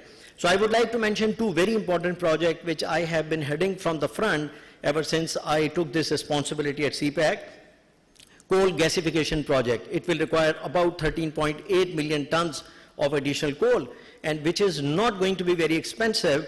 And in this regard, I have been working very closely with Fauji Fertilizer Company, Engro, Fatma, and there are two Chinese companies, and we have already finalized the roadmap and the required infrastructure which will make this project economically viable. And by the way, petroleum division is also hands in glove, and most important thing is this is part of CPAC phase 2, and we have already ratified it in the JCC which took place September last year. The other project is the Thar Rail project. So again, more scalability, more reduction of coal cost per ton, and more lowering of power generation. Once this link will be developed, it will do a couple of things. Foremost, it's going to be supplying the coal to Lucky Power project, 660 megawatt, because contractually they are obliged to use it as soon as coal becomes available. But as we studied, it is going to be yet another public-private partnership. Riyaz, mark my words, as we made Thar happen, Thar Rail project is going to be a public-private partnership. And when we started to discuss, just give me 2 more minutes. Don't give me chat, I will finish, okay? Thank you. Because this is a very important, messages I have to give. But as long as more chit will not come, Najma, okay? Because this is embarrassing. Okay, I was saying that when we started to talk with the cement power plant, 14 million tons of coal is being imported. And when we talked with them, they said it's not brainer that using in trial and error method, they should be able to blend something and start using it. So I could see light end of the tunnel, and honest to God, you see the member energy sitting over here, we are almost there with the 3P, the public-private partnership, the Ministry of Railway, and the consultant. We have already finalized that this project is going to be economically viable, and then as part of the Energy Joint Working Group, strategic underground storages are being built, Gwadar Petrochemical Industrial Park, joint prospecting, exploration, mine and mineral, and that is being supported by the NDRC as well. So that is the potential of phase 2 of CPAC. But finally, I will conclude by just narrating my latest experience, because we have been to China, as all of you know, and it is so heartening and encouraging, the commitment which China has communicated. A couple of things we have done, that before going there, we had a deep dive into all those sectors where the China has become unviable because of ever increasing manpower costs. And there you see the workforce is also aging, because none of the couple was allowed to have more than 2 kids. Now those kids have aged. The rule has changed now, but it will take time. So what we did, that had a deep dive and then looked at those sectors which are economically or which have become economically unviable in China, and had a comparative and competitive analysis. And those sectors where we should be able to offer Pakistan as a preferred destination compared to the other countries where China has already investing or started relocating their industry. They are textile, footwear, automotive, furniture, pharmaceutical, information technology, and agriculture. So out of these three sectors are going to be taking maximum focus, inshallah, if things continue, which is going to be industrialization, industrialization, industrialization, and that is the essence of phase 2 of CPEC, and then agriculture and information technology. 20 meetings were chaired by Prime Minister. And let me tell you that multiple Fortune 500 companies presented their pledge and commitment where they would like to invest. And it was amazing that billions of dollars of commitment had come through. And as soon as we came back, we started to re-engage and started to take their specific business plans, because what we convinced them that they will make money, it is going to be a win-win situation. Talk about Thar. In Thar, 2 consortium have been made, and they said that they are going to be having low carbon, environmentally friendly paper and steel reprocessing plant worth 4.5 billion. And that will require 2 330 megawatt power project, because it's a power guzzler type of scenario. And that is all going to be export oriented. And then there is yet another consortium. They are interested in relocating 1.2 and 1.8 billion tons per annum refineries to Pakistan and Gwadar. So all I am saying is that we are at a tipping point. And if we continue to really focus in development and then, the financing and execution, I have no doubt that inshallah Pakistan is going to have the industry which is going to be achieving 3 objectives: import substitution, export orientation, and huge investment. I am also working with a group which is very interested in constructing the semiconductor manufacturing in Pakistan. And in next 5 years, they said they will be needing 100,000 IT folks. So that is the potential opportunity. So in the end, I can only pray that, the God gives us the tenacity, the continuity, so that we should be able to achieve this dream. And I can say with confidence that lazim hai ke hum bhi dekhenge. Thank you very much. Pakistan Zindabad. Pak Chin Dosti Pahindabad. Ali Saab, thank you, and we all pray with you, Ameen. I'd like to thank all our esteemed speakers for giving us and sharing with us their thoughts today. If I can invite Mr. Giyas Khan to present the event mementos to the speakers. And Ehsan, if you could also join us, along with Giyas.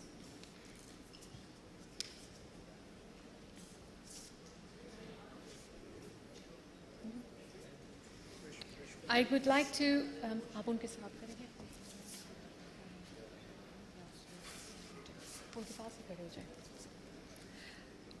Mr. Tosif Faruqi, Chairman, NEPRA.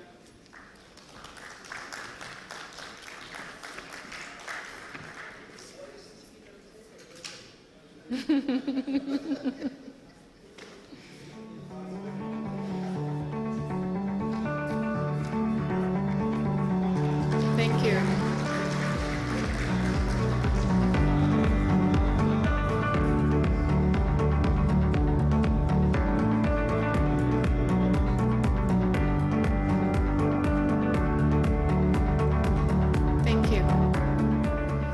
Mr. Muhammad Asfar Ehsan, Minister of State, Chairman, Board of Investment.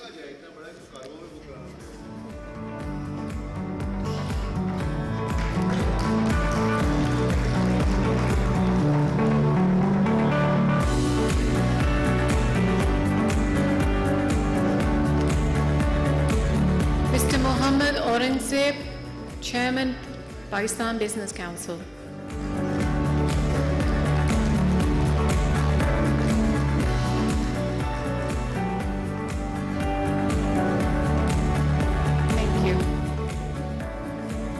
Mr. Khalid Mansoor, Special Assistant to the Prime Minister on CPEC and Planning, Minister of State. Thank you. If I can just ask you all to stay on the stage for a group photograph, please. Oh, sorry, I apologize, of course. Mr. Giyas Khan, President of OICCI.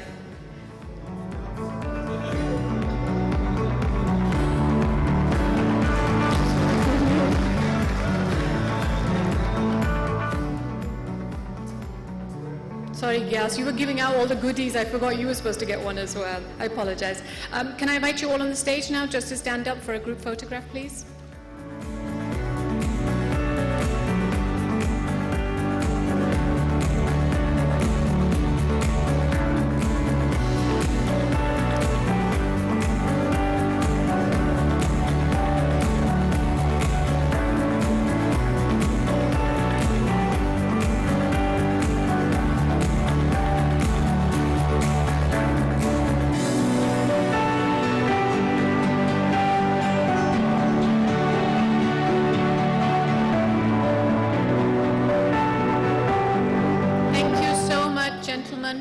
You can take a seat, yes.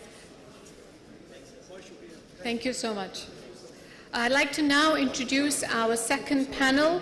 It is a panel discussion on building pathways for market liberalization.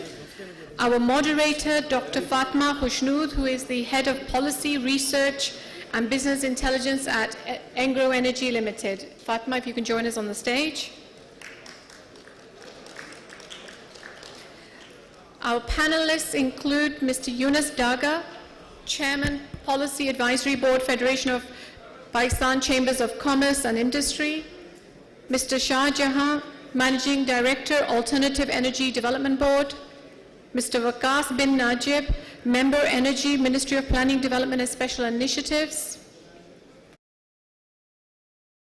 for NEPRA, Mr. Shahab Qadir, the VP for Business Development at Engro Energy Limited. If I can ask you gentlemen to take a seat.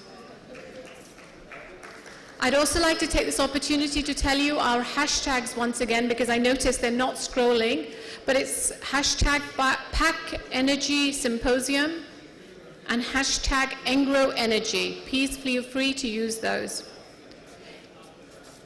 Fatma, thank you so much. I'd just like to, I have to reiterate, today is Jummah and we must conclude by 1 p.m. Great, thank you so much.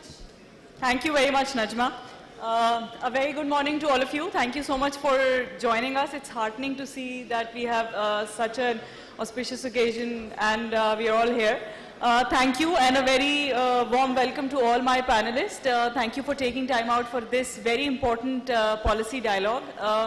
When we talk about energy sector, I think policy is something which is the backbone and nothing really works till the policy is in place. And with this, Yunus Daga sir, you are with us today and your presence actually takes me down the memory lane. Back in 2015 to 17, 18 era when the legislation was being finalized. And since you were spearheading the entire sector as the federal secretary, we would actually like to hear from you that what was the vision then to have this ball rolling back in that time? Okay. Thank you, Fatma. Assalamu alaikum, everyone here. When we started our reforms, energy reforms or power reforms, electricity reforms, whatever we call it, we started in 1990s. And at that time, as all reforms are intended or have objective, was to bring efficiency and competitiveness into the power sector. As we know, at that time, the entire power sector of the country was under one public sector conglomerate, WAPDA. So WAPDA was to be unbundled and to be brought into smaller units, into a corporate culture, into a corporate environment where it can run efficiently and in a competitive environment.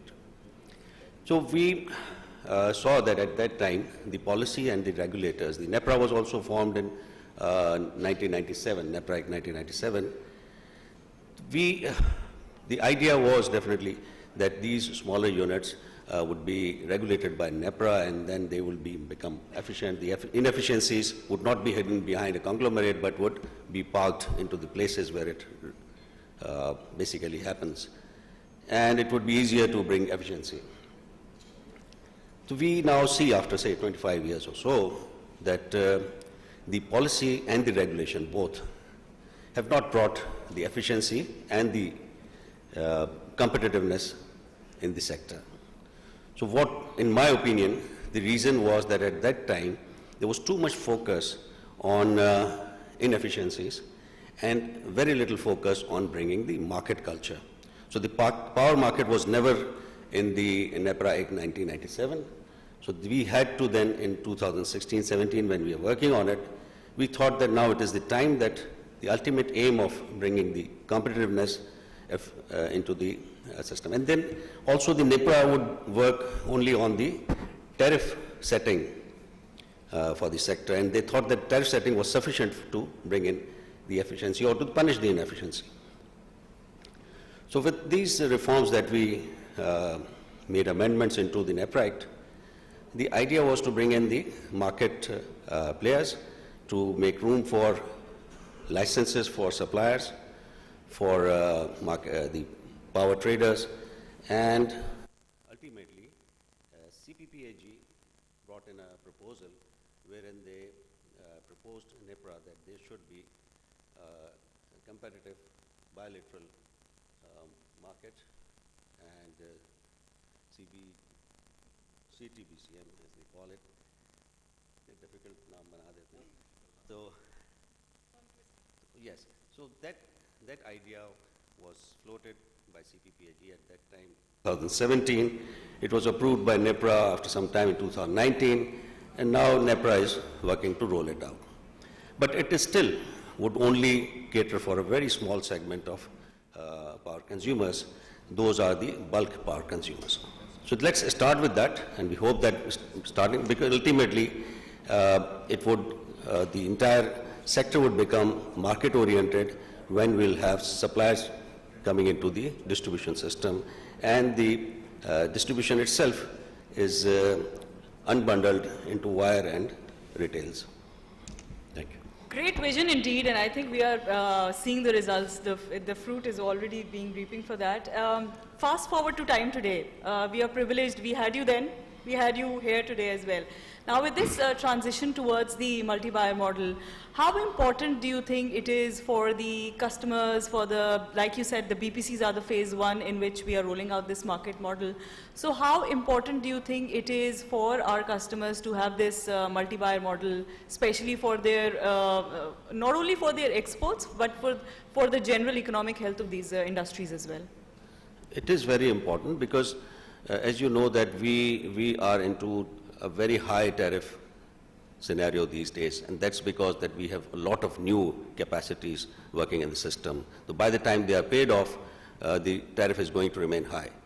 So the marginal capacities that are available with the generators, that can be sought for by our, for a competitive, I would say, buying by our industry. And I think that the marginal costs of generation, of the additional generation that our IPPs or our generators can offer to the industry, it will be huge benefit for our industry to become competitive. Great, thank you so much. So I think perhaps we all know that in the single buyer model, government has been doling out the sovereign guarantees. And which has been a huge cost because the capital is a scarce resource. And which brings me to you, Waqas, because you as member energy, you're actually on the forefront on the planning side.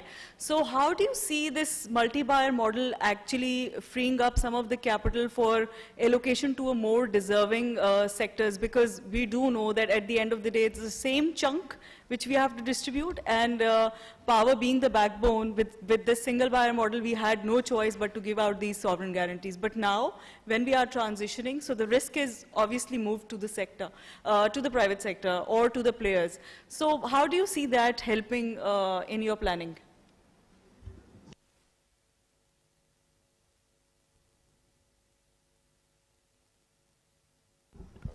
Sorry. Thank you, Fatma. So most of the markets transition from state ownership of power purchase to customers in private sector taking the risk themselves. So I think in essence, it's a very good thing. It should free up the resources. But I think it's still very important to remember the way our power sector is structured. We do not get the full cost of service back for our service. So our discos and their financial health would be a problem. We started this reform journey many decades ago. Unbundling was supposed to bring a lot of efficiency. We didn't see as much efficiency as we wanted at that point. Also moving towards a competitive market, it's a very good direction, but I think we have to be cautious in our expectations. We still have a problem of the way our tariff is structured, the cross-subsidy, the stranded costs. I think those issues, as we go towards developing the market, I think the supplier of last resorts or these distribution companies which are already in a bad financial shape, I think it will be very challenging to manage the overall power sector. But there is no other direction to take. So since it's the only direction, it's also a challenge for us, the policymakers, also the industry, I think in partnership. We need to continue this dialogue. We need to work together. So eventually we can see freeing up of capital for other development projects. I think in the short and medium term, it's more work than dividend. But in the long term, we should certainly be seeing the dividends. And when you say short term and you say long term, what vision do you have in mind, especially from a planning standpoint? Because as a sector, it's very important for us to have this confidence that this legislation and the planning, they are aligned towards the similar direction. Absolutely. So I think a lot of legislative work, a lot of design work has been done. So the tools are there, the environment is there. The need for additional power, as Chairman NEPRA was saying, that we have sufficient capacity or overcapacity available currently in the market. So right now, it's the uptake of this bilateral contracts will be limited. But I think, and if you also look at IGCEP, there's also a limited capacity that will be requiring in the next 10 years. Having said that, I think in the next 2-3 years, a lot of bulk power customers and large industries, they will be working on these initiatives. But I think we will only learn through doing it. So I see very good dividends by 2030. I think we should be freeing up a lot of sovereign resources for other development projects. Great. I think this gives us that confidence that at least we are moving in the right direction. And like I think it was said very obviously in the morning as well that there's no quick solution. We need to take baby steps and move towards it. Talking about planning, I think if we look at our global aspirations, climate is the most talked topic these days, and global aspirations are now dovetailing with the climate action, and Pakistan is no different. So with climate in mind, Shahjahan Mirza Sahab, if I can actually now come towards you. Back in 2002, 2015, we have actually seen, and obviously 1994, we have actually seen 3 successful rounds of investments under PPIB. You being chairing the AEDB now, how do you see that experience being reflected in AEDB, especially in light of this multi-buyer market and the global climate challenge, which is the most important these days? Thank you very much, Fatma. You have rightly said that these were the 3 rounds of successful attracting investment in the power sector. But one thing which was mentioned earlier in the first session also, we have actually been moving in the last 3-4 decades into bust and boom situation. We get into the shortage and then we start getting whatever we can. The main theme, the main focus remains that whatever we can get quickly, we should get that because we are having 12 hours, 18-hour load shedding. So the IGCEP, the Indicative Generation Expansion Plan, is one step in that right direction, that now we are planning for the next 10 years and we know where we want to take the power sector and what are our resources and sources of fuel on which we want to plan. So I think that is the first step in the right direction, and which actually gives a huge target to AEDB to bring in 10,000 plus megawatt of renewable energy into the grid by 2030. So that is around 7,000 megawatt of the solar and 3,000 megawatt of wind. Obviously, we have a lot of potential and a lot of investment available to do this, but the sector has its own challenges.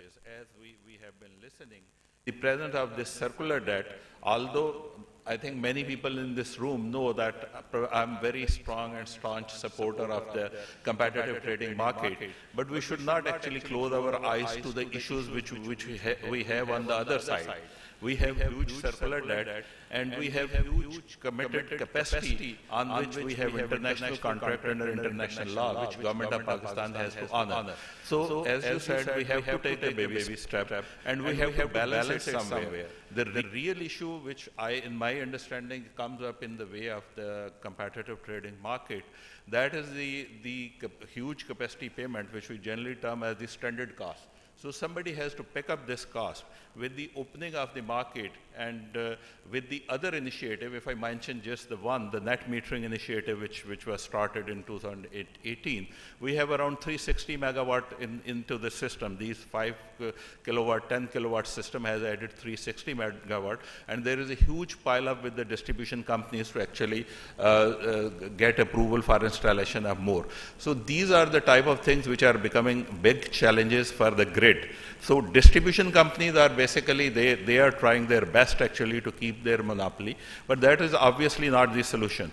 So we have to think that how we tackle this stranded cost so that we don't actually create another I would say crisis in the power sector, that the DISCOs are committed and DISCOs are liable, rather CPP and the government of Pakistan is liable to pay the capacity payment under the long-term contract, and these projects are not able to actually sell the energy to the grid. So I think that's the challenge on which obviously Power Division and NEPRA and we are also to some extent contributing.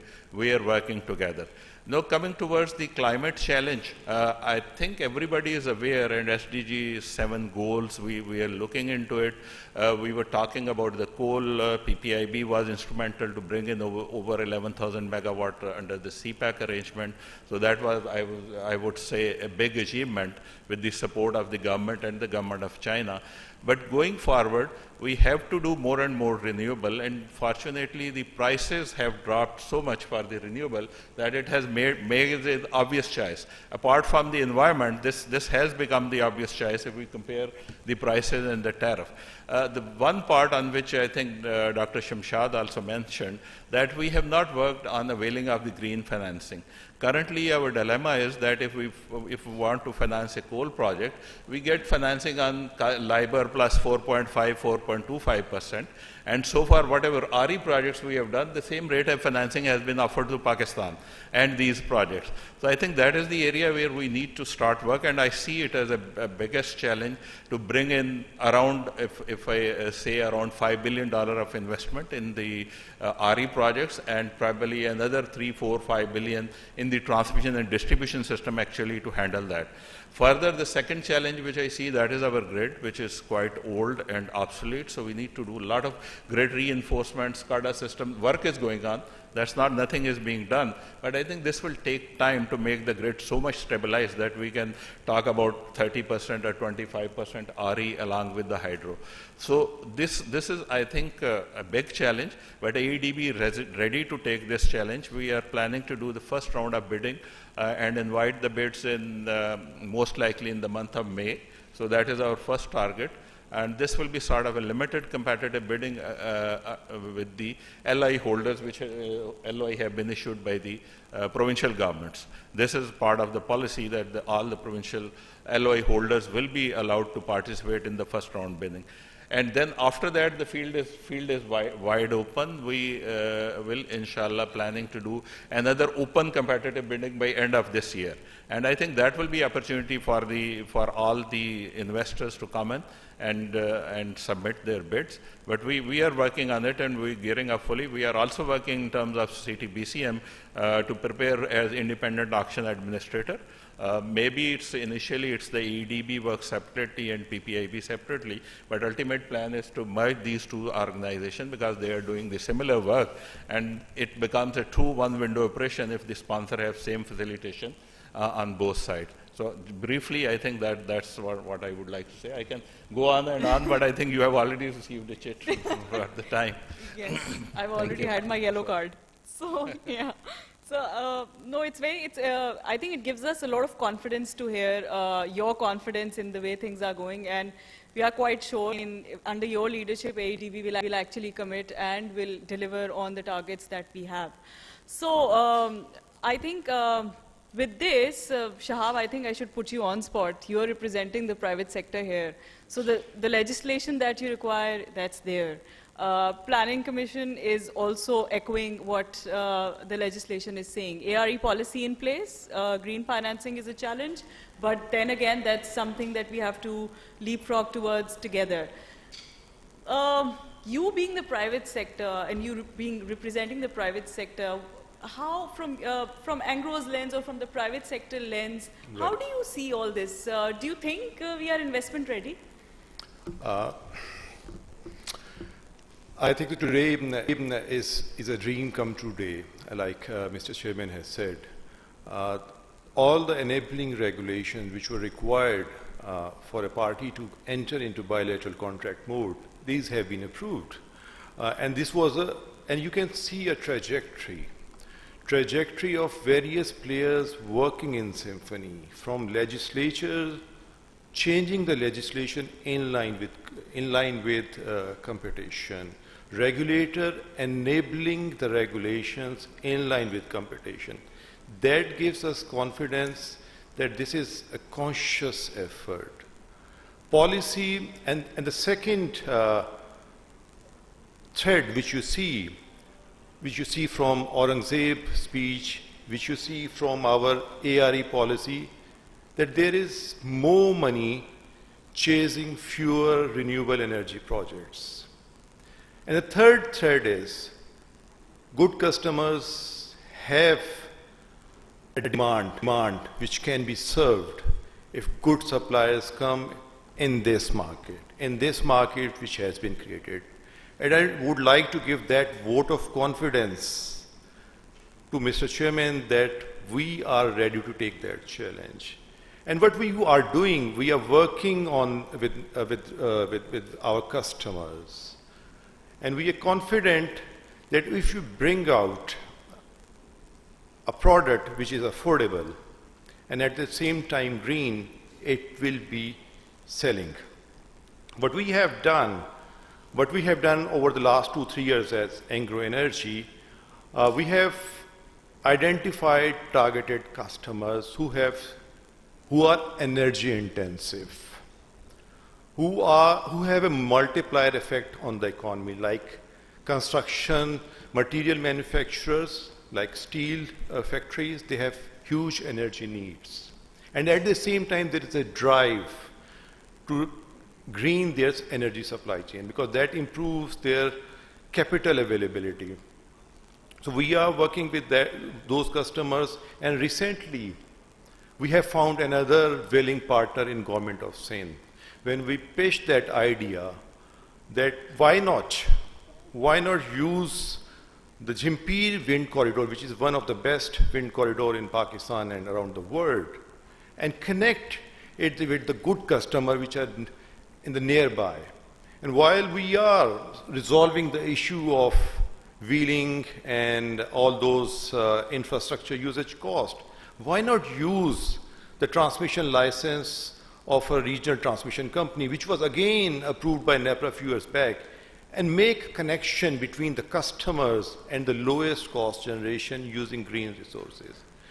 We feel that could be a starting point. 400 megawatt is roughly 1.2 billion units per year, and we are 130 billion units market as of today. But if we have to meet India, for example, by India's standard, we should have been 500 billion units market. So we have a space of 200 or 300 billion units market. And we think we can fill this market by using this bilateral mode, by using renewable energy sources. And our 400 megawatt project would be a first drop in that train, and that would open, I think, to incentivize other investors to come in and join the head, as we have seen in our third coal. We were the first one to provide a proof of concept. And once that proof of concept was there, you have seen a floodgate of investments coming in. And the same we are seeing here, and that gives us excitement that we are coming up with a solution which is futuristic, both in terms of business model and both in terms of technology selection. We will not be having a cold feet very quickly that, oh, this is not financeable anymore, or the market is overheated. So in both regards, we are very excited. And you will see, and the same thing has resonated with our customers.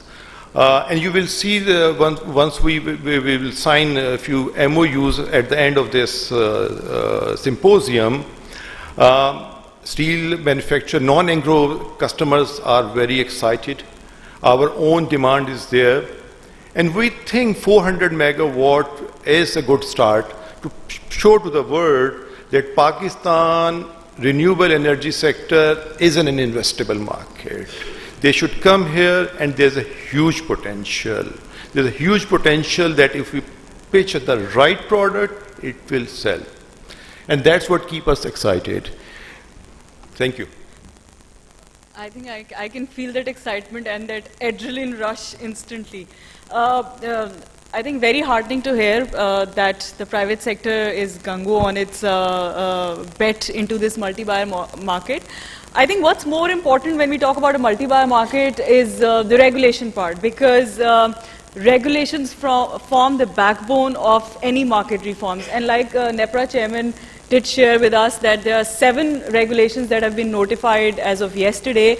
That brings me to my next question to you, Nasir. You being the legal advisor at NEPRA, with this transition happening, how do you see these regulations aligned with this concept? And do you think from the regulation standpoint, we are ready to take this leap into the future?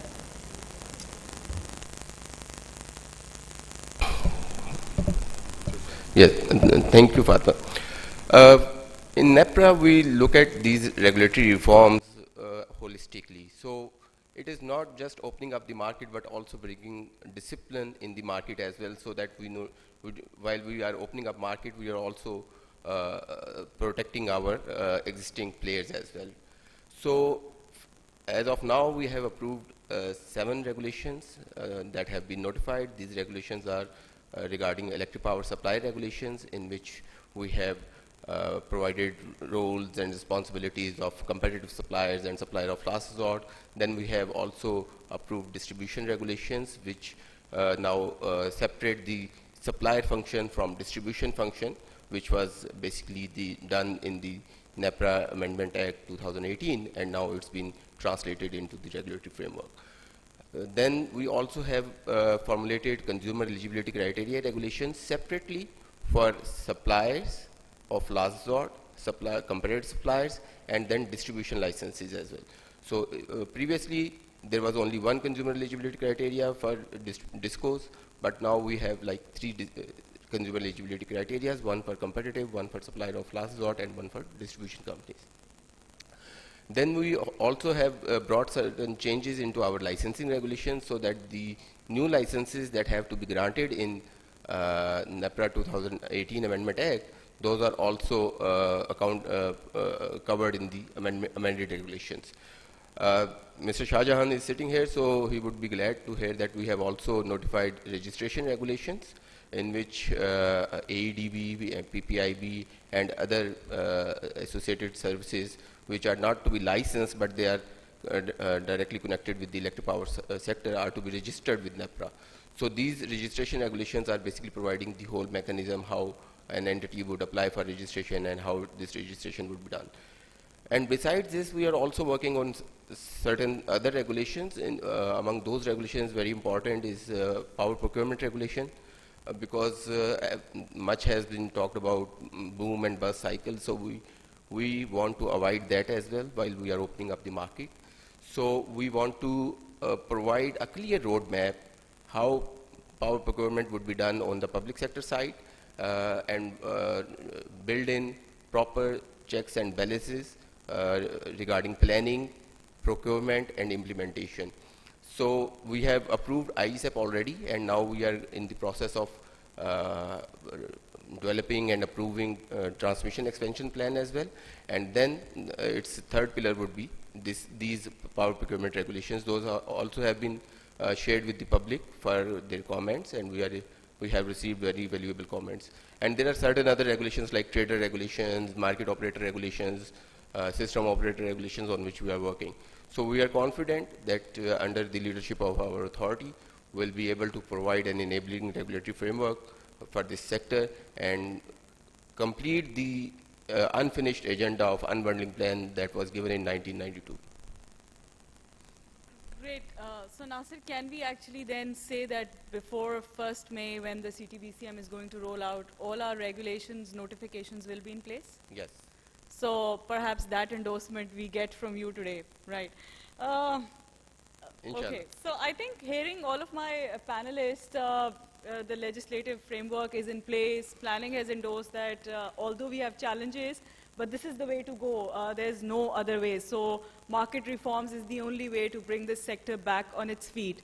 Then the ARE policy is there. Green financing is something which is being talked about since the day. Shahab has given us the confidence that the private sector is ready to take that risk with us and is ready to invest in this market. Nasir has given us the comfort of the regulations. So I think stars are aligned. Perhaps what Essence I was saying in the morning, that it's all positive. The future is there. I think there can't be a more opportune time to take this leap of faith now. I think, and perhaps NEPRA chairman has given us that confidence that 1st of May, CTBCM is rolling out. So perhaps we are all in it together. I think whenever I'm moderating a policy panel, Gigi, sure. One thing, very good discussion that we had today. One thing that does not fit into this model of a competitive market is now that the government is still buying on sovereign guarantee.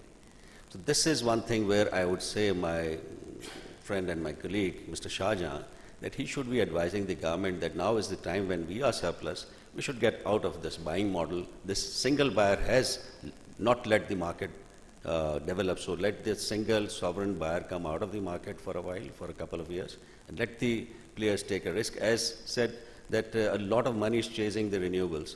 So why not give them a chance to take the risk and then go really market-based?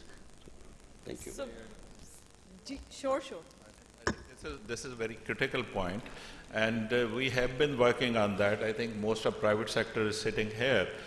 So the initial finding which we did ourselves and with the help of a consultant, the general consensus is that probably in the bilateral contract market, the distribution companies are not financially stable actually to do these long-term contracts without the GOP guarantees. But we are still looking at it. As soon as we start to get to some solution of the circular debt, I think that will be the basic point where we can actually do away fully with the guarantees. Initially, we will be starting with the guarantees, and the plan is at least gradually take out some of the good discourse out of it, so that we can actually keep the government out of this business as much as we can.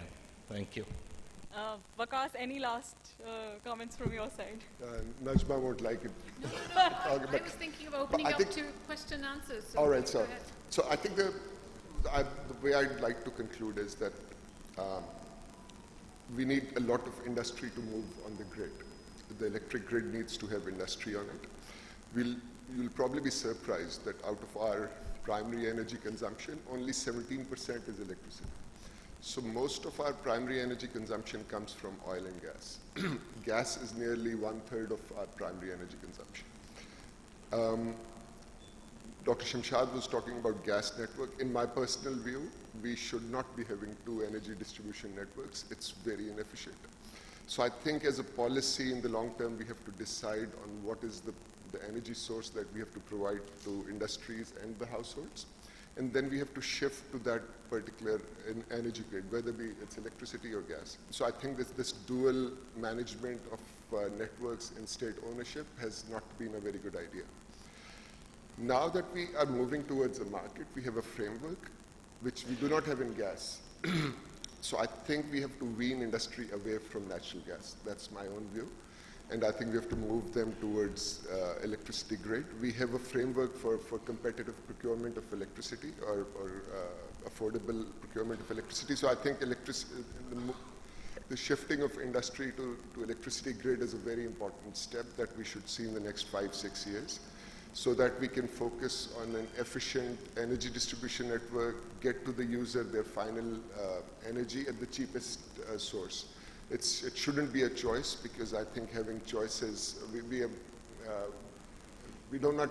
should not have luxury of choices. We can't afford these choices. So I think we should have one efficient network and electricity or energy delivered at the consumer at the cheapest price. So I think that the vision and direction should be clear. There are lots of policy issues that need to be sorted, but I think we are moving there. National electricity policy, I think it's a brilliant document that sets the direction, and I'm very hopeful that we are moving in the right direction.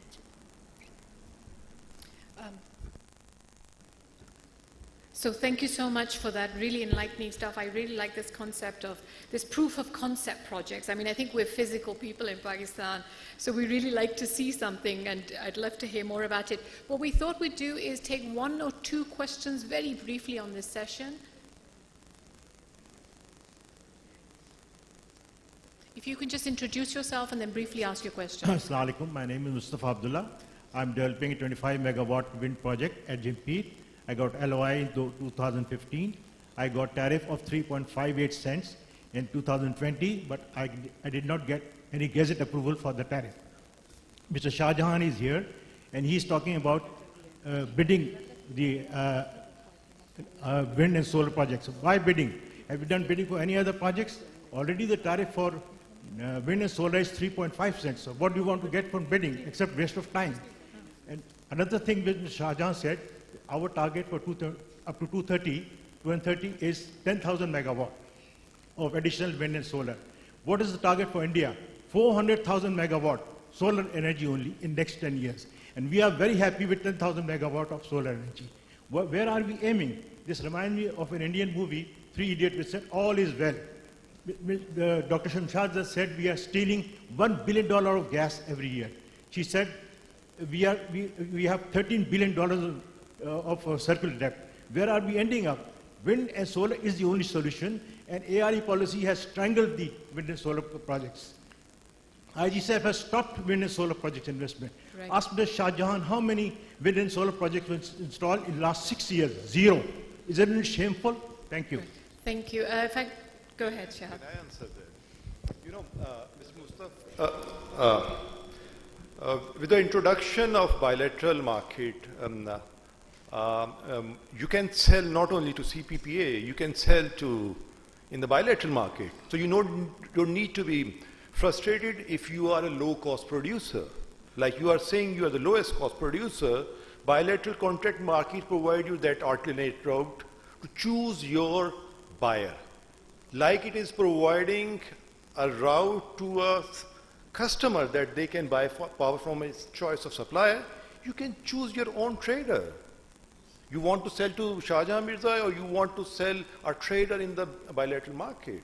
So that is the way forward where there would be a competition. And competition would be based on who's the good supplier and who's the good customer.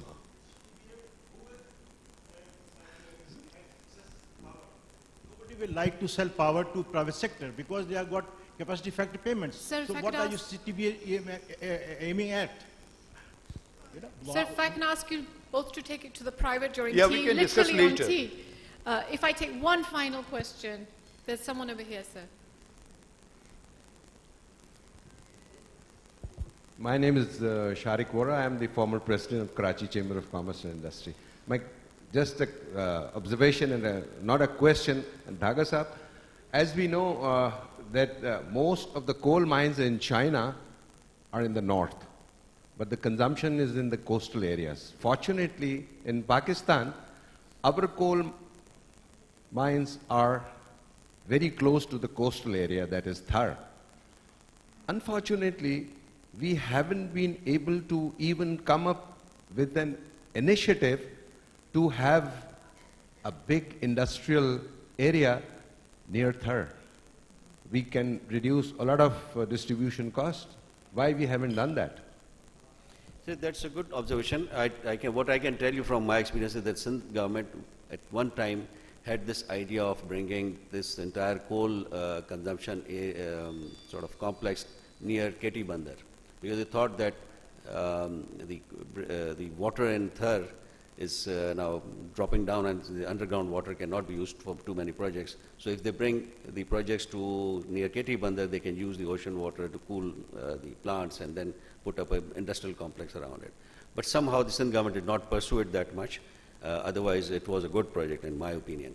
And it's very rightly said that it should be near to the consumption center should be near to the generation area. So this is a good idea. I would say that Sindh government should still pursue such projects. And one thing more about Thar is that Thar is not only about electricity generation. You can produce coal to liquid fuel through coal to liquid technologies, which unfortunately we have not been able to make progress on that. Thank you. Fatma.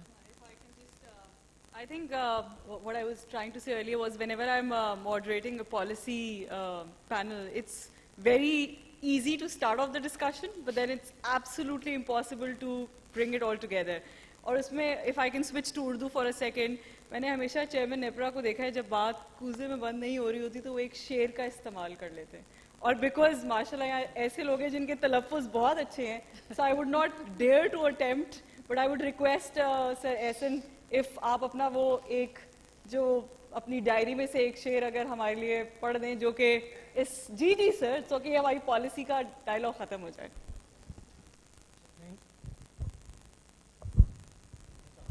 Ji, thank you, Fatma, for taking me on the spot. Actually, मुझे याद है जब हम थर project कर रहे थे और मैं ख़ास तौर पे बात इसलिए कर रहा हूँ क्योंकि इस वक्त जो पायनियर्स हैं यूनुस धागा साहब, शाहजहाँ, खालिद मंसूर साहब अभी तकरीर में थर का जिक्र कर गए हैं और मेरे ख्याल से सारे लोगों ने थर की बात की है और ये सब यहाँ मौजूद हैं. So there was a time where there was a big hesitation at the federal government and with other entities कि थर होगा या नहीं होगा और ये proof of concept होगा या नहीं होगा. And I had joined the team at that time, 2015, मैं 14 में आया था. So in a public forum I was invited and when I was making a speech मैंने शेर पढ़ा था और उससे काफ़ी माहौल बदल गया था. आज मैं दूसरी दफ़ा, आपने मुझे अप्रोच किया था पहले, तो आई थिंक सेकंड टाइम में शेर पढ़ाऊँगा. तो इट गोज़ लाइक दिस और ये बिल्कुल रिलेटेड है इससे जो हम बात कर रहे हैं आज नए रिफॉर्म्स की. So it goes like this कि जब अपना काफ़िला आज़मो यकीन से निकलेगा, जहाँ से चाहेंगे रास्ता वहीं से निकलेगा और वतन की मिट्टी मुझे एड़ियाँ रगड़ने दे, मुझे यकीन है चश्मा यहीं से निकलेगा. I'm so glad कि ये मैंने attempt भी नहीं किया. And with this, Najma, just I'll take this liberty क्योंकि मैंने चेयरमैन नेपरा की इंस्पिरेशन पे ये किया है. So sir, अगर एक शेर आप भी कर दें और हम फिर उठ जाएं. मैंने मौका दिया है चूँकि शेर व शायरी शुरू हो गई. आपको 2 शेर सुनाता हूँ. एक वो जो मैं हमेशा पढ़ता हूँ जब भी मुझे सिटी BCM के बारे में लोगों ने कहा कि सर आप इसमें हाथ ना डालें, इसको अप्रूव ना करें क्योंकि ये आपके लिए बहुत ज़्यादा ज़िल्लत का मकाम होगा कि ये आप कभी कर नहीं सकेंगे. तो मैं उनको एक शेर सुनाता था कि हम वो नहीं जो डर जाएं हालात के खूनी मंजर से, जिस हाल में जीना मुश्किल हो उस हाल में जीना लाजिम है. तो ये मेरा जवाब होता था उनको. और एक शेर जो मैंने अपनी इंजीनियरिंग की, इलेक्ट्रिकल इंजीनियरिंग की क्लास में जब सोलर सेल पढ़ाया जा रहा था तो मुझे आमद हुई, तेरी ही हरारत से ज़िंदा था मैं, तेरी ही हरारत से ज़िंदा था मैं, जो तू सूरज तो सोलर सेल था मैं. Thank you so much. I must stop. I apologize. I must stop. We must. ये तो मुशायरा शुरू हो गया है. जल्दी से पढ़ देता हूँ. शिकवे जुल्मते शब से तो कहीं बेहतर था, अपने हिस्से की कोई शमा जलाते जाते. Mashallah, mashallah. Thank you so much. This panel has been fascinating and you've inspired Shairi as well. So that explains how great you guys were. I'd like to invite Mr. Giyas Khan to present the event mementos to panel discussants. Yes, if you can join us, thank you.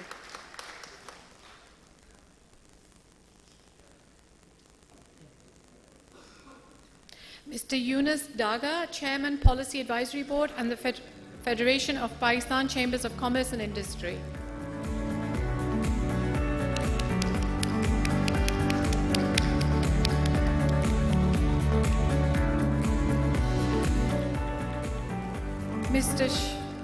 Mr. Shah Jahan Mirza, Managing Director of the Alternative Energy Development Board.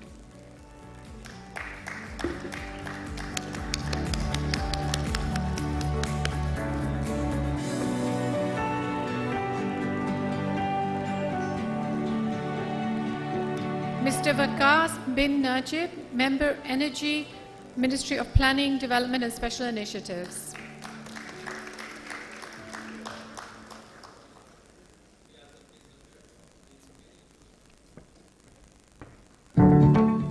Mr. Nasir Ayaz, Legal Advisor, NEPRA.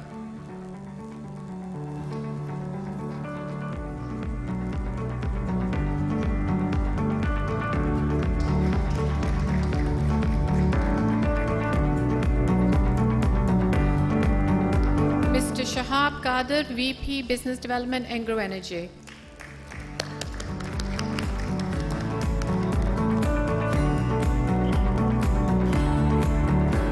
If I can invite you to take a group photograph as well. I'm coming.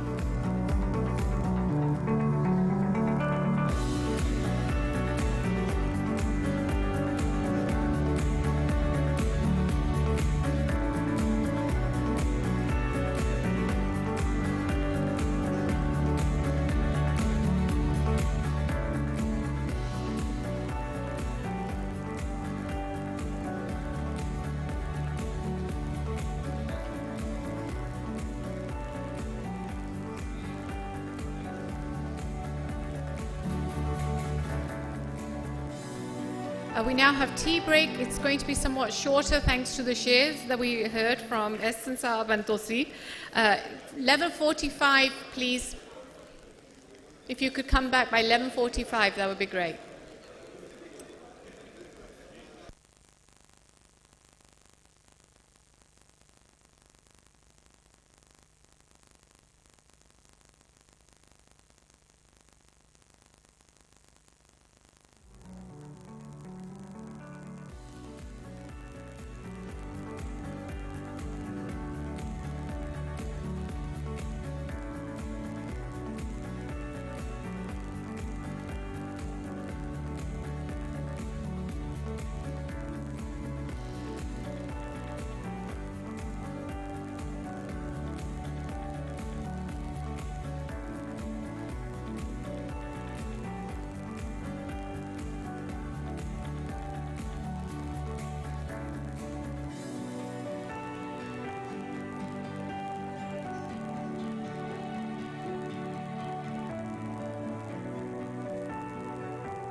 Hello, Assalamu alaikum. If I can welcome everybody to come back and take their seats. Please bring your coffee along with you. I'd like us to start the session 3. We do have Jummah at 1 p.m, so I would like to urge you all to come back in. And I know I'm preaching to the converted, which is all of you who are already here.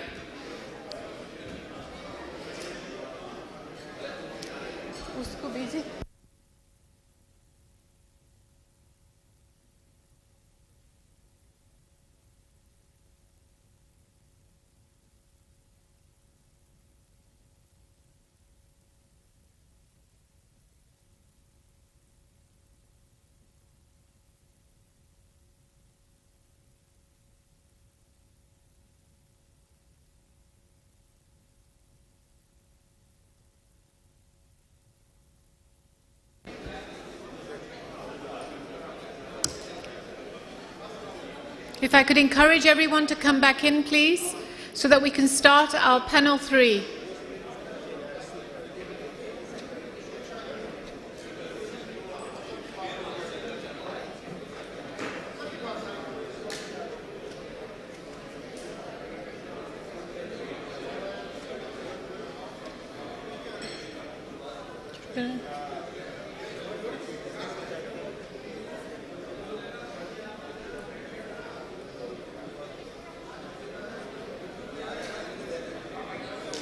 On it.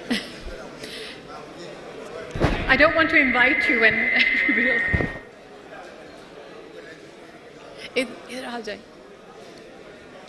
Okay, the panelists are very keen and eager to start their discussion. I would encourage all of you to please come and take a seat. If those present in the room could take a seat, and then we can get people from outside also to come in and join us.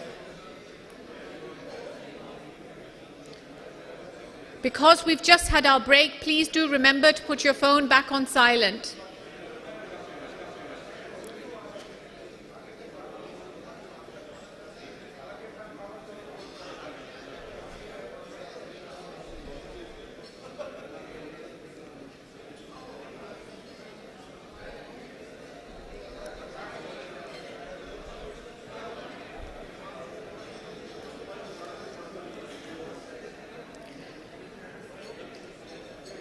Okay, I'd like to start welcoming our third panel. I'm hoping people will get the hint by me saying this.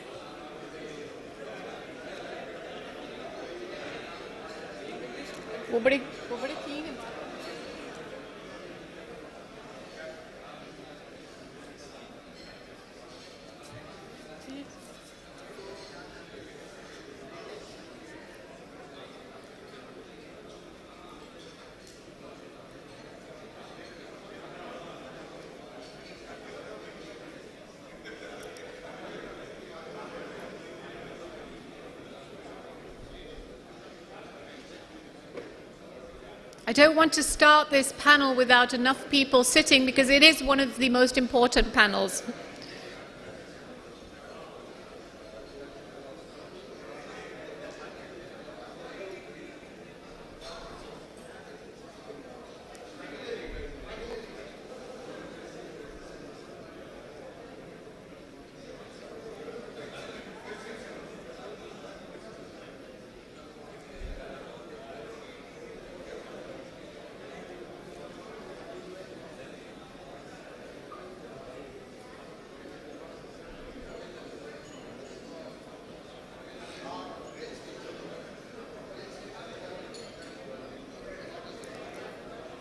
Push करें उनको ले आए.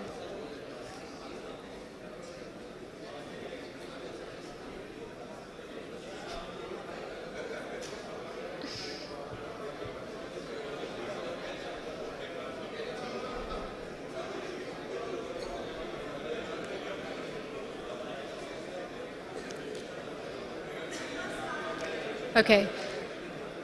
I'd like to welcome you to our third panel of the day, Unlocking the True Potential of Power Market Players. If I can remind everybody to switch off their phones, please, and take a seat. So our third session today, Unlocking the True Potential of Power Market Players. Our moderator is Mr. Khurram Hussain, a business and economy journalist. And I think he is now the editor of Profit Today as well, if I'm not wrong. His panelists include Mr. Ihsan Malik, CEO, PBC, Sayyid Monis Abdullah Alvi, CEO, K Electric, Sayyid Asad Ali Shah, Member, Policy Board, Securities and Exchange Commission of Pakistan, Muin Iqbal, the Director, Sales, Pakistan and Middle East, GE Renewable Energy, and Gul Hassan Bhutto, the Advisor for CTBCM NEPRA. I'd like to welcome all the panel discussants to take seats on the stage.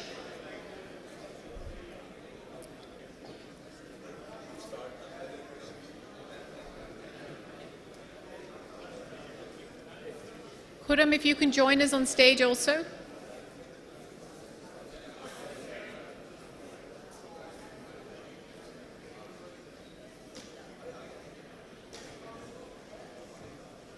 Just a quick reminder to everybody, please do remember to switch your mobiles back on silent.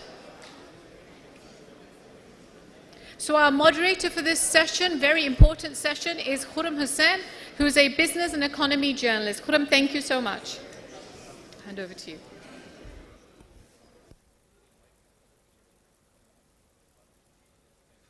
Thank you very much. Thanks for this invitation. Welcome to the dear panelists. I think introductions have already been made. I'll spare everybody a second round of introductions. And maybe we can just cut to the question at hand right away because we are a bit constrained for time. I'm told there's a hard cutoff for 12:30 and it's already 11:50. So I suggest we just get going right away. I think when we talk of bringing markets into the power sector, and excuse me, I'm a journalist, so I'm going to speak in simple and ordinary language, not the language of the expert. But when we talk of bringing markets into the power sector, a couple of things need to be kept in mind. One is, what are the things that are going to be disrupted along the way? What kind of stranded costs are going to be left behind? But very importantly for me especially, the question of how the public interest will be served. So markets do a good job perhaps of unlocking efficiencies, but it's questionable their track record in actually serving or bringing transparent efficiency towards serving the public interest. The public interest can include, for example, how well markets serve underprivileged segments of society. And the public interest can also include ecological concerns. But in this case, since we are talking about CTBCM, and in this session we are going to be taking a look ahead, what does it mean when we bring in CTBCM into markets, especially here in Karachi? Let me start with Munisab, put you in the hot seat at the very outset. Okay, if you are going to be taking the most highly valued customers of K Electric, which is industry, moving them out of K Electric and giving them direct access to generation, power generated by outsiders, what does that mean for your future business model? And more importantly, what does that mean for those who are left behind? I mean, what about the residential consumers? How will their tariffs and service delivery be impacted once this process completes itself? Hello. Khurram, thank you very much for this very important question, and I hope I'll be able to respond to every part of it. It's a very, I would say it's probably a multi-billion-dollar question. While every utility, not only K Electric, I would say even whether it is Islamabad, Lahore, Faisalabad, everyone is a regulated entity. And we cannot set our own tariff. We have to rely on the regulator to give us our cost of doing business. the tariff is subject to a subsidy, and it is Government of Pakistan's business to allocate the amount and to the extent of every consumer the level of subsidy. While the model obviously is good, and at the end of the day, I would say at some point in time it has to happen. But at this point in time, when we have some excess capacity in the system, you have talked about the capacity charge, and probably it is an elephant in the room in terms of this business as to how that cost would be allocated and how that cost will make that business viable for someone to supply, because obviously if someone going to supply, as the rules say right now, it cannot be on the basis of renewable. It has to be a base load, and that base load has to come from either RLNG or coal or furnace oil or whatever, we don't know. But so it is right now, we are relying on the rules that will come to ensure that how that access will be granted. You know that it has been granted in the rest of the country, and there are some legal issues which have been preventing this to happen. But as far as KE is concerned, I would say that we have a set of some set of customers in terms of industrial consumers, whether they are big or small, residential and commercial, and our tariff is set on the basis of certain sales mix. Sales mix tilts towards the bad customers. The cost of that tilt cannot be put on any utility, not only K Electric or the best in Pakistan, which as per TND is Islamabad Electric. They cannot even absorb that cost. That cost has to be then put into the tariff. And once you put into the tariff, then the people who are out of the CTBCM, or who will be the regulated customers per se, either they will bear that cost or the government will increase the subsidy to that extent. I think while I may sound a bit pessimistic about it, but let me tell you that there has to be a start at some point in time, and we are fully geared to ensure that when this happens, we obviously would like to compete with the people who will provide that power. The only thing that we would like to see is a level playing field. Obviously Karachi is, I think everyone knows, and we have talked about it so many times, that it has the 40% Kachi Abadis, and it has a lot of areas where it is actually difficult to go and collect and avoid stealing. So we, and every utility in the country would have to look at it from the perspective that yes, it is good, but the regulator and the government should also see how it will impact the tariff of the regulated customer. If we classify CTBCM as non-regulated customers, which can just be allowed access, so the regulated customers, how they will be built, it is a question. And the other thing is, as far as KE is concerned, the network is ours, and it is going to be ours. So at the end of the day, the electrons have to pass from our network. So it cannot be free, so we will get some revenue out of it at the end of the day. Okay, so I'll ask you to hold that thought. We'll come back to it in a moment. I'd like to, but before we do that, but I will give you a chance, sir, definitely. But Gul Hassan Saab, I have a question for you. I'm very sorry. I meant Moin Iqbal Saab from GE. That we just saw the side of what's left behind regulated customers, right? What happens to the residential customers, people like myself, basically. But those who move into the CTBCM regime, the power generators on the other side, do you think that this is opening up perhaps, larger than life profit opportunities for them? I mean, if you're generating at 3 cents and selling at 12, those who generating at 8, how do we get their price connected to their efficiencies? How does the market do that? So I think that making money is part and parcel of it. So everyone should make the right amount of money. I think the market forces will come into play. The initiatives being taken on a bilateral trading perspective. When competition comes in, the price comes to the right the right point.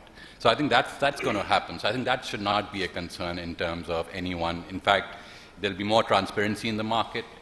Competition will lower the prices, and the market will evolve. As part of the energy transition, opening to a liberalized regime is I think, a key aspect of it. We've taken the first steps. There'll be multiple challenges along the way, but it's a transition at the end of the day. It's not going to be a switch on and off. How will the market encourage efficiencies among the generators?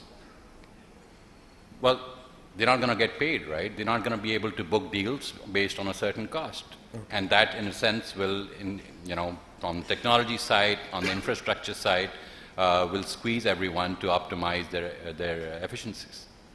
Okay. Asad Saab, I had a question for you, but you wanted to jump in from the previous thing. So maybe I'll give you a chance to first respond to what you were saying, and then if there's anything, I'm pretty sure that you'll end up answering my question along the way. So, yeah.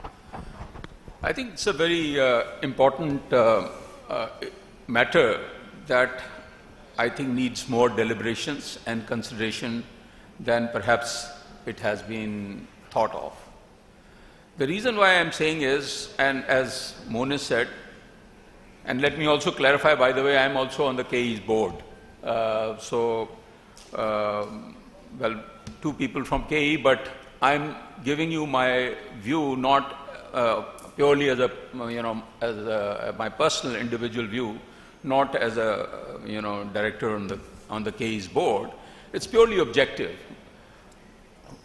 CTBCM, competitive market, making power sector competitive, it's no-brainer. We need to move towards that. We should have done much earlier, in fact. But the point is that the environment that we are in, there are, I think, colossal challenges, and I'm not sure whether these challenges and the impediments have been considered properly. Now, first one, I think we all know, as Monis also said, now, the CTBCM, that means prime customers, if new suppliers come in and take their business, what happens is, it's not a loss to KE or to DISCOs because their returns are on currently cost-plus basis, okay? So effectively, when you take away the prime customers and they have to supply electricity to loss areas, that means government subsidy will increase. So the most important issue is, has the government and the regulator calculated what is the additional subsidy that is required? We already know that they have over 2.5 trillion rupee circular debt that they are unable to pay, and it is increasing, by the way. And that circular debt does not increase perhaps the debt which relates to KE and the gas sector also. So that means we are going for enhancement of that circular debt. How is that going to be taken care of? Number one. Number two, let us see where the CTBCM and market economy has worked or has been implemented. Now, one related economy that is quoted is India. But there is actually no economy in the world where virtually 90% or 85% of the power sector is in public sector, and you are asking the public sector to compete with the private sector. Really? And I mean, there is only one entity, KE, which is in the private sector. Even the entire power generation effectively is in public sector. I mean, these IPPs are also in public sector because public sector buys it and they then deliver it. So you have to understand that if you introduce competition, I think it is a good thing. There will be innovation, new people will come in, it will be good for the big customers, but the poor people, the subsidy will further increase, and it is, to me, India is also not comparable, because India, central government doesn't own the power sector. It is either the states or the private sector when the CTBCM was introduced. So tell me a single economy where, federal government, effectively through the regulator, is trying to introduce a policy to incur more loss. Right. So how will that happen? And has that been incorporated in the budget? Asad Saab, I think the general idea of bringing in greater private sector participation to solve the power sector's problems is well understood. And I think the inefficiencies, the question of the which are reflected in the circular debt, I think those are also very well understood. My concern is mostly with how, when we do this, is there a better way of doing it and is there a worse way, and which one are we really going down? And number two, what happens to the public interest along the way? And there is no one public interest, there are many. So in that sense, let me ask Yasin Saab, sir, how much enthusiasm is there in the private sector industry for going down this road? Is there a preference that you sense among them, given that large-scale stranded assets are going to be created in the form of all the captive power investments that they've already made? To what extent are those serving as an obstacle to generating ownership among the private industry? Okay, so thank you, Khurram. I think you started off by saying that this was a move to bring market into power. I'd like to correct you. This is a move to bring power to the market.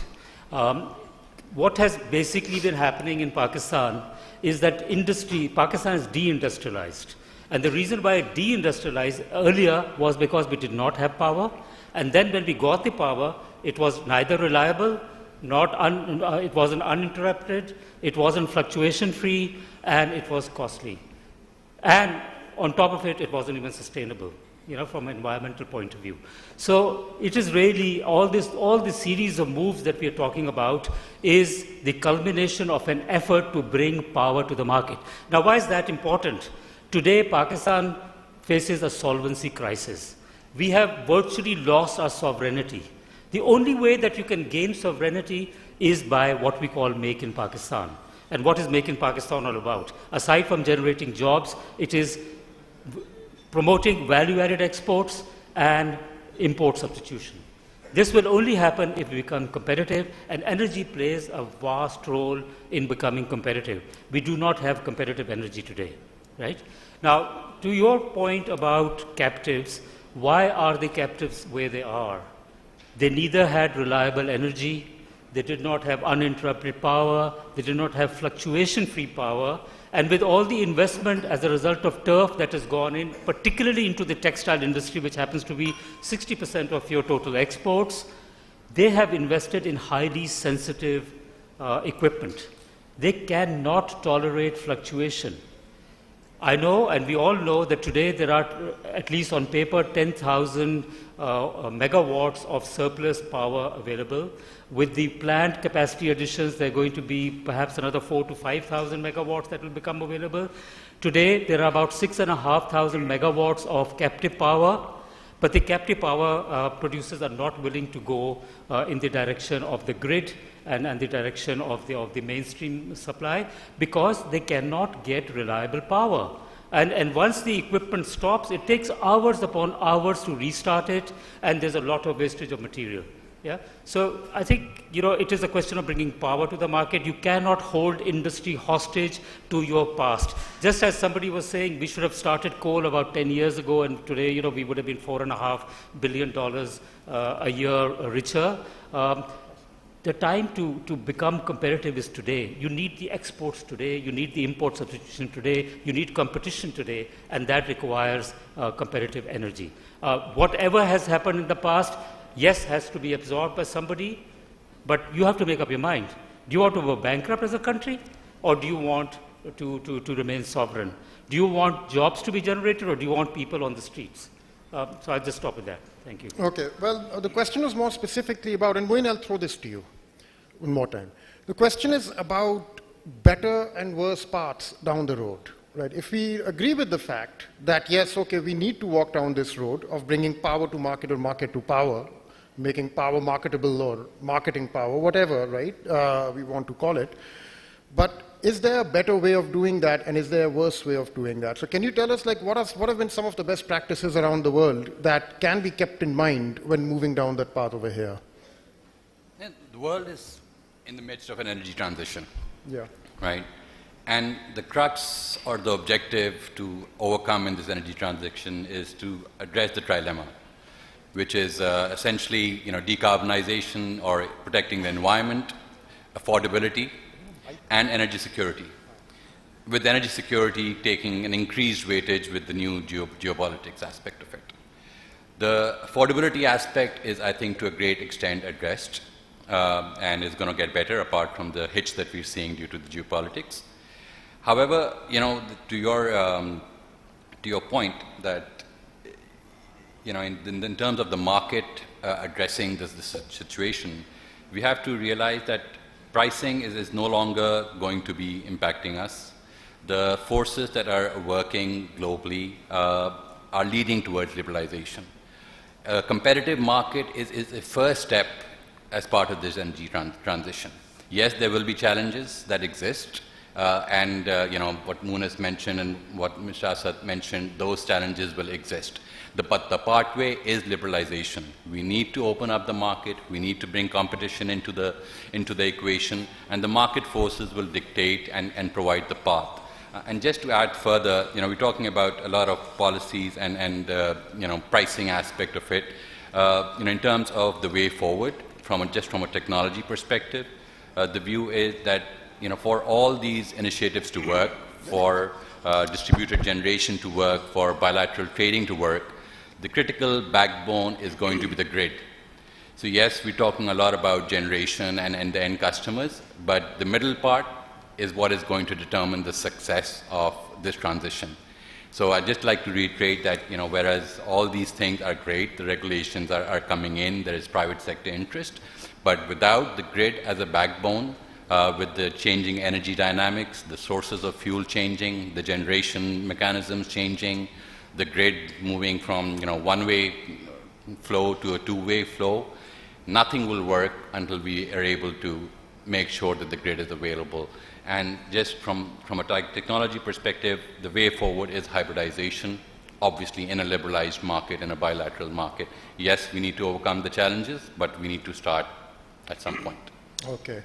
Gulasan Sahab, I'm going to give you the last word here because I understand you have, in fact, I'm seeing you here as the representative of the public interest. And I want you to hear what all the others are saying. And then at the last word, I'm going to ask you to respond and put this public interest back in the center of the conversation for us.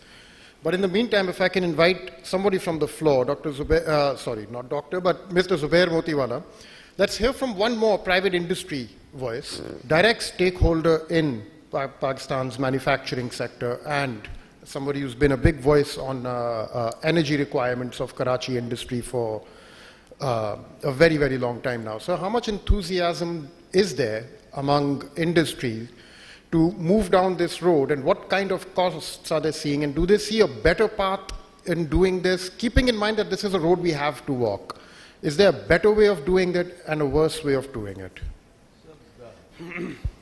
Traditionally, Pakistan government, successive governments have never been on their foot and putting the place right where it is required. They never do this. So we'll learn from making the policies and then amending the policies and coming up to a right policy. It will take time.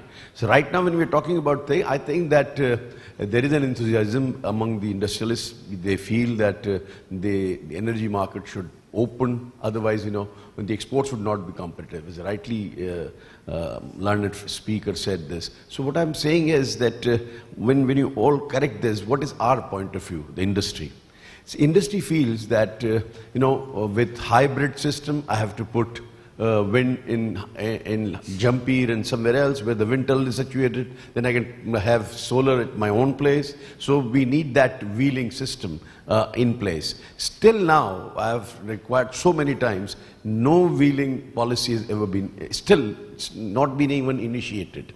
What to talk about? On gas. See, we were talking about there are other gas sellers are coming in. So in these times, even the Secretary Energy, Minister Energy, they all said that we have to, have this wheeling policy. And then when we were meeting the governor gave them ultimatum that make this policy in 48 hours. But when I'm still talking to you, it's been a month, no response from the gas company. So until unless this wheeling policy comes into being, this is very, very highly doubtful that it will become successful.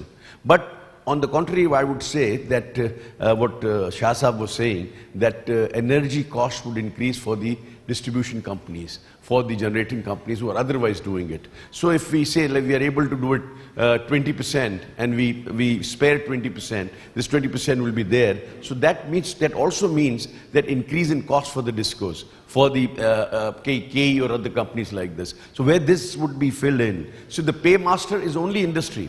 Nobody else pays. So, I mean, if you look at the tariff of the residences, it's ridiculous. I mean, very, very low tariffs. So these tariffs, and then the stealing of the electricity, as Moniz said, that 40% Kachi Abadis, although I don't agree, it's about 20%. But yes, they are there, and it's very, very difficult to control. But my conclusion is that the policymakers should sit down with the stakeholders, listen to our grievances, listen to what we are doing. Because still, when I go for hybrid solar and wind, still I need stationary power. And that, you know, I can't go above 60, 65%. The 35% of either I generate or I buy from the KE. That's the law, that's how it's still, the technology has not progressed that much. So that is what it is. My question to the speakers who are here, who can answer me, that how do you think, how long it will take to form that policy? One, wheeling policy. Number two, when this exercise is to beat the circular debt, and government doesn't want to pay more. So whether either we produce directly and do it. So my question is that how long it will take to make that wheeling policy by KE or any other discourse? Okay. And the second question is that during all this exercise, you know, we'll be going up and down, and things would not be stationary as they should. So what would happen in that period? Would they survive? Thank you. Okay. Before we come to the panel, I think somebody here also has a question. So if you can get a mic to him, but otherwise, if you wish, you can just project your voice.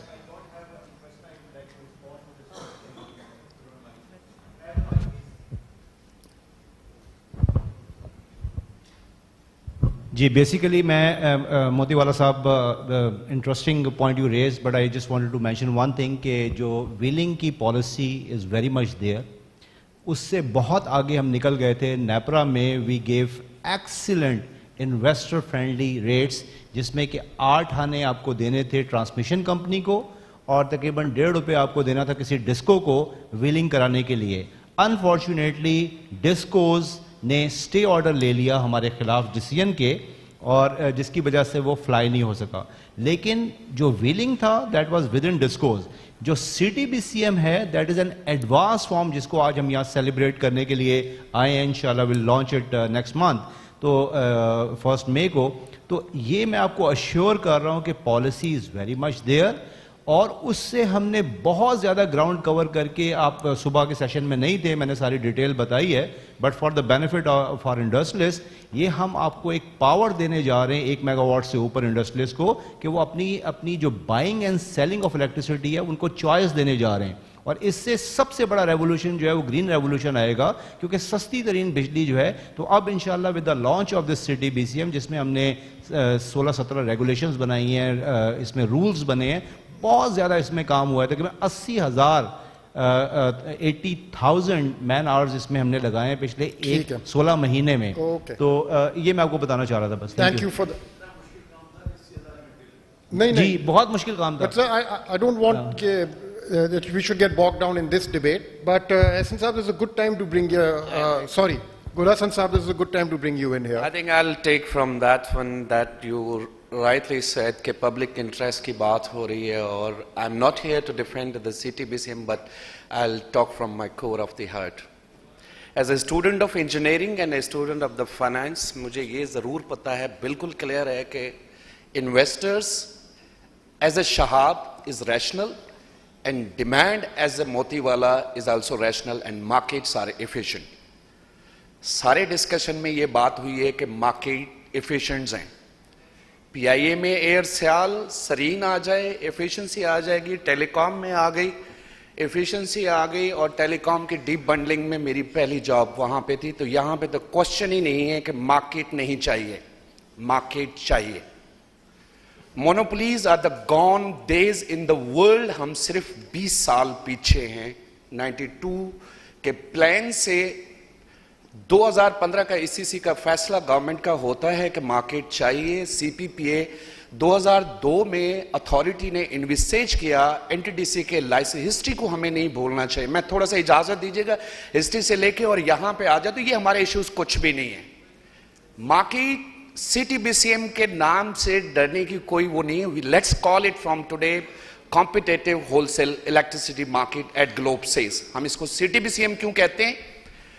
ये एक dream है, strategic plan से आया, policy regulatory framework से। जब 2002 का licence NTDC को मिला तो उस वक्त भी वहां पे वर्ड सीटीबीसी आया। जब डिजाइन आया तो वहां से सीपीपीए एक वायर कंपनी है। पहले हमें ये भी मार्केट्स में कॉन्फ्लिक्ट ऑफ इंटरेस्ट है कि एक तार वाली कंपनी बिजली बेचे।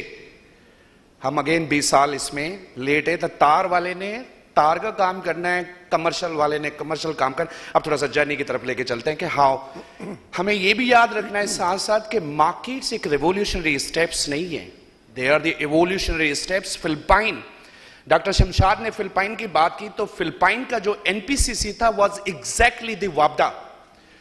वही रिफॉर्म्स जो रिफॉर्म्स में है क्या, बीच में तार मोनोपोली होनी है, लेकिन पाकिस्तान इज लाकी के फ्रेमवर्क। दागा साहब ने बात की कि 92 का प्लान है। कहां था मार्केट 20 साल? 2018 में जब नेपरा एक्ट आया तो वहां लाइसेंसिंग रिजीम खुली। Market without market operator, how is that market? No. Market without system operator, no. We had system but monopoly structure में था। तो मार्केट ऑपरेटर का लाइसेंस फंक्शन 2008 में आया, सिस्टम ऑपरेटर का लाइसेंस फंक्शन 2018 में उसी एक्ट में आया। ये मोनोपोली 2002 में 10 डिस्को को लाइसेंस मिले 20 साल के लिए for the 20 years till 2022 they were exclusive in supply and via both. With the service territory this and the concessional territory outside, nobody could step in even to the outside. We must celebrate that from today, even I would say April 30th, DISCO's license are getting end, and K Electric license in the distribution in the April 2023 is getting end. Nobody can stop anyone getting a distribution license and getting supply license. I think this is dream coming true after 30 years. This is punchline.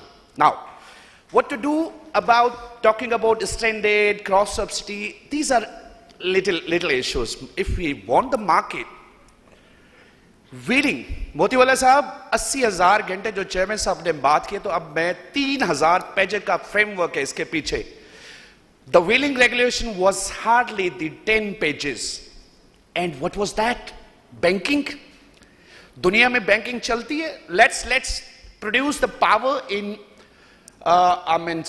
winter with a load cycle of 8,000 and 24,000 and give to the grid, bank it, and take out in summer when the demand is 24,000 the unit of bank on 8 rupees and go on that. We have a bit of a hard cutoff because I go global now. So 3,000 framework is not 17 regulations, 17 rules, 4,050 pages grid code, 4,300 pages distribution code. We are revamping the Marriot order. We were working on 780 hours operating hours Marriot order. Can you imagine? That's the vision of authority.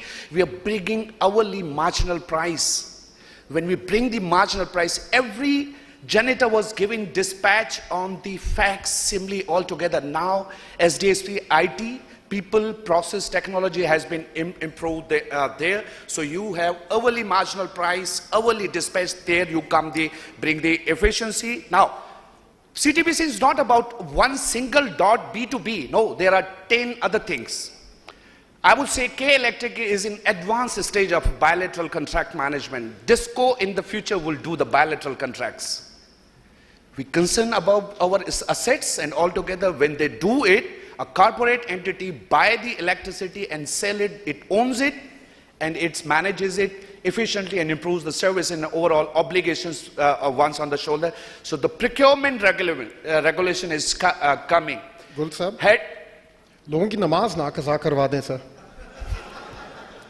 So cut to the short, it's bringing discipline into the DISCO also. Future mein like KE DISCOs would be being IGSAF was the 10% and other 90% are also the discipline side. Markets is a reality. I think April onward they'll go on. That's the solution. We have to adopt it. And on the cost and this one, these are the minor things. There are two extreme things. There have to be a middle way, and then these things would go because participants are there. Demand is there. Investment is there. I would say this is last sentence. The policy was not there. Any policy plan is there, regulatory framework is there, institutional framework was not there because now you have auctioneer, AEDB, PPIB, a license function of a market operator system or the institutional framework is there. I would say last sentence, there's no point and no legal framework to reverse that step. We have to go forward jointly together in the larger interest of our nation and country. I know I came to you at the end, I know that. But I'm really glad you were on this panel. Okay. And I know you spoke from the heart. I'm saying that from the heart as well. I'm really glad you were here to say the things that you did because it needed to be said. I'm afraid we are nearing the very end of our time. Let me wind up as far as I could understand in a layman's terms. And ultimately, it's us laymen who are actually stakeholders in all this move. It is not the Zubair Motiwalas of this world or the people that Ahsan Malik Saab represents. It's the people who work for your enterprises, who are the ultimate stakeholders in all this. And every time for the past 15 years, whenever I've seen industry come face to face with government to try and solve their problems, I have seen happen what we just saw happen, right, on the floor. The conversation begins to sort of bog down. And eventually, over the course of decades, we have seen private sector interests usually win out. The large-scale capital wins out, gets their way, and the rest of us are left to sort of find our own place within the new architecture that emerges from all this. I hear Ahsan Saab and Zubair Saab and Asad Saab when you say that this is a road we have to go down because our alternative is to keep mounting circular debt at the rate that it is, and that's something that falls on the public as well. Taxes laga ki wo phir pay ki jati hai cheez. We don't have a choice. But I just hope that somehow between all of us, between Munis Saab at the table and Zubair Saab at the table and all of us, we can find the best path to do this that does not leave the residential and the underprivileged segments of our country and our city sort of to bear the costs of all this. Thank you all for the invitation, and thank you to the panelists for participating in this discussion. And I think we are now scheduled for an address. Khurram, thank you so much. Khurram, do take a seat. I'd like to ask the panel to stay. We will have another address. I'm just hoping that Rafiq Ahmed Sheikh, member Sindh NEPRA, is here. He was actually doing a SOT, so I'm not sure if has come in or not. But Khurram, very interesting point. I mean, I think the symposium is fantastic in the sense that we have had business say their thing, industry say their thing, we've had regulators. So it's good in a way everyone has that opportunity to talk to each other, and getting bogged down is part of the process, but we need to work our way out of it as well. So I'm not sure if Rafiq Ahmed Sheikh Saab is here, but we do also have, if I can ask Mr. Imtiaz Ahmed Sheikh, the Provincial Minister of Sindh for Energy, if he's here. Oh, he's... Okay, so shall I take one last question on this panel? Sorry, Khurram, I'm doing it for you while we're waiting for Rafiq Saab. But very brief though, please, brief. Brief answer, brief question, just until Rafiq Saab arrives. Okay, so do you want to go ahead with your question? Mike?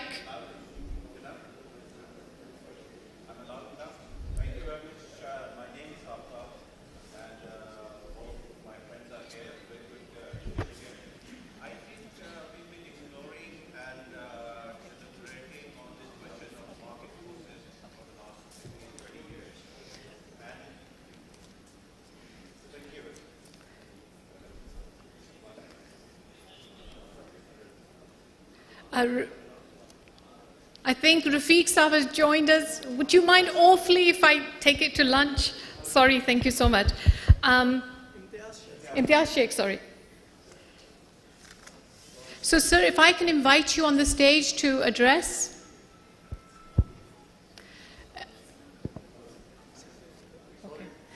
Imtiaz Saab, thank you so much for coming. If I can invite yourself to come and address us on the stage. I'm sorry, would you like a glass of water first?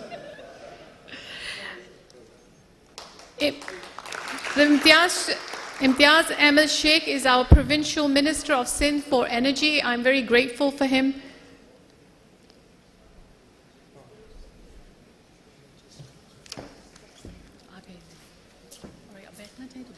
नहीं हम direct आ गए तो आगे बिस्मिल्लाह रहमान रहीम गया साहब और एहसन साहब from Engro Power Tawseef साहब is here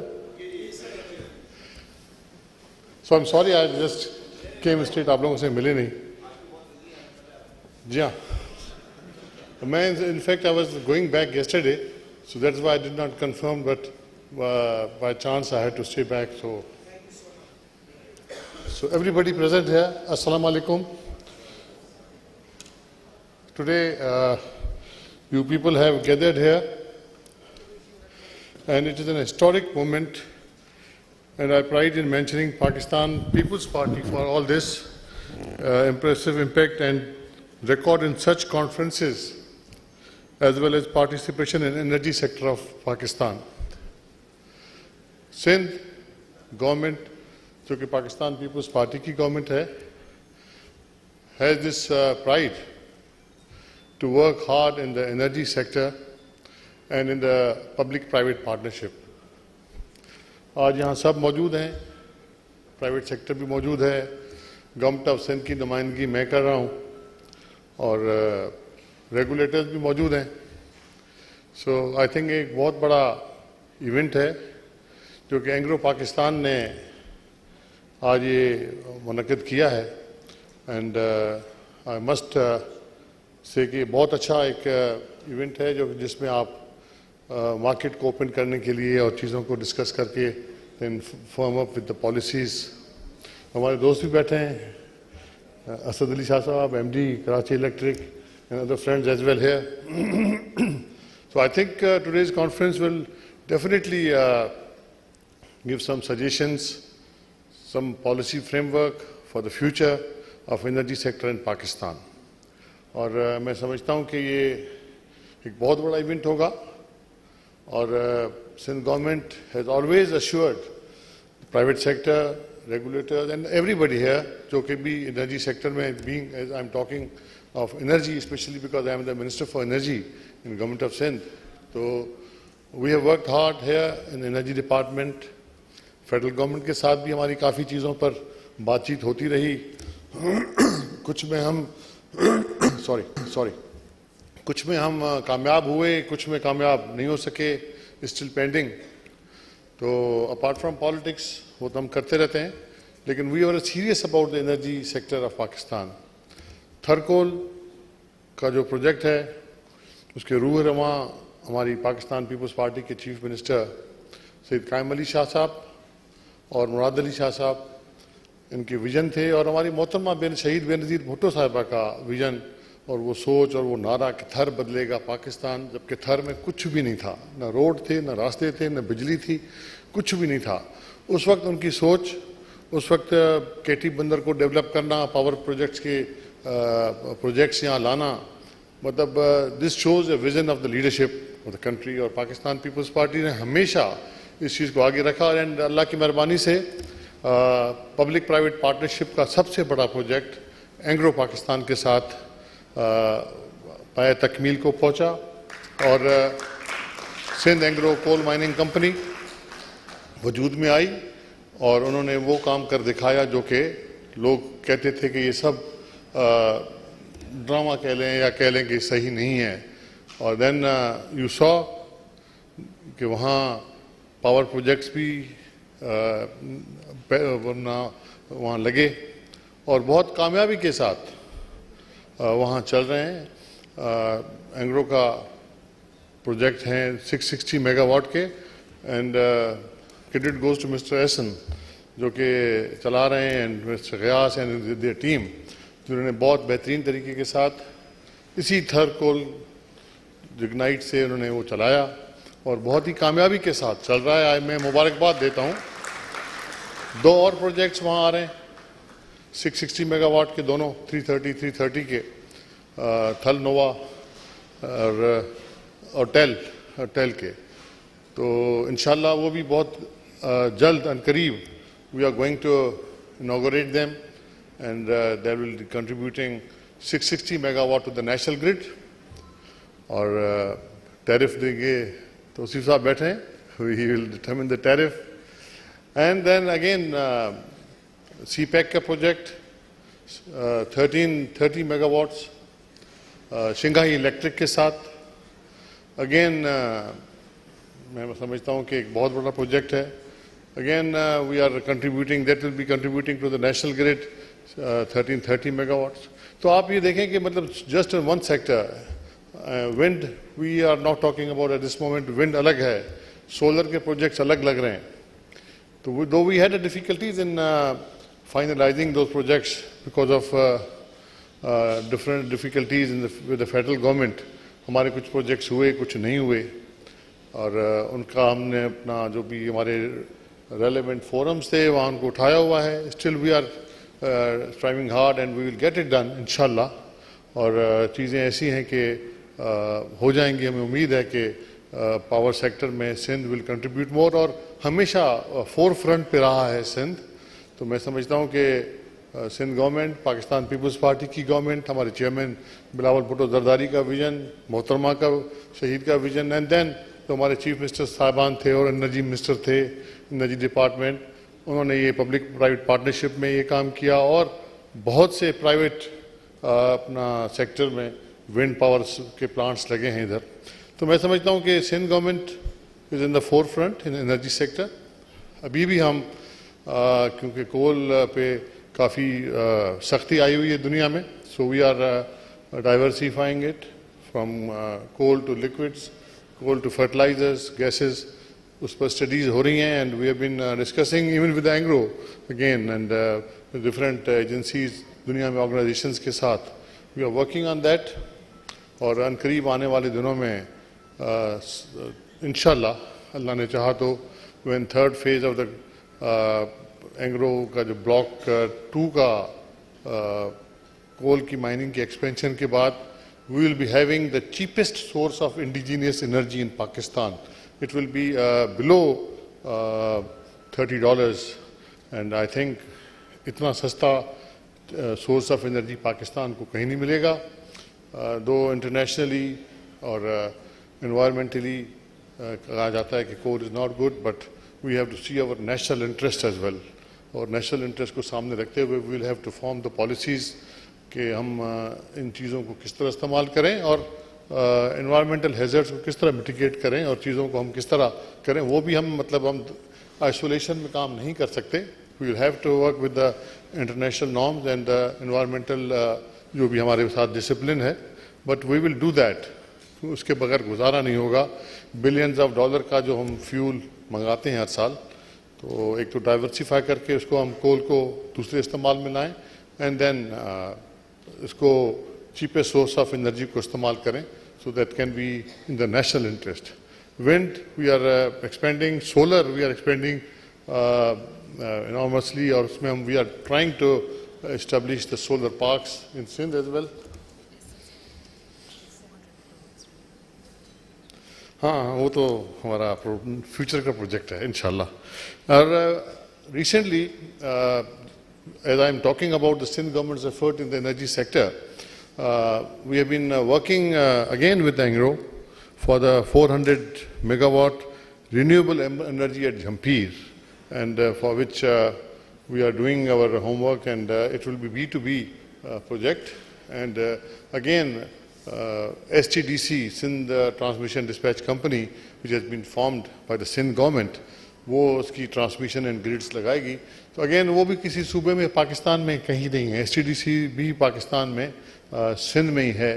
और मैं समझता हूँ कि Sindh is in the forefront energy sector में, and Pakistan's energy solutions lies with the Sindh. और सिंध के लोगों के पास, सिंध की हुकूमत के पास, सिंध के अवाम के पास और सिंध की धरती के साथ वाबस्ता है. And of course these resources are for the Pakistan, पूरे मुल्क के लिए हैं और हम उसको इस्तेमाल करना चाहते हैं. हम चाहते हैं कि ये चीज़ें बिल्कुल बाहर निकलें और पाकिस्तान की इकोनॉमी को सहारा दें और हमारे एनर्जी इश्यूज़ को सॉर्ट आउट करें.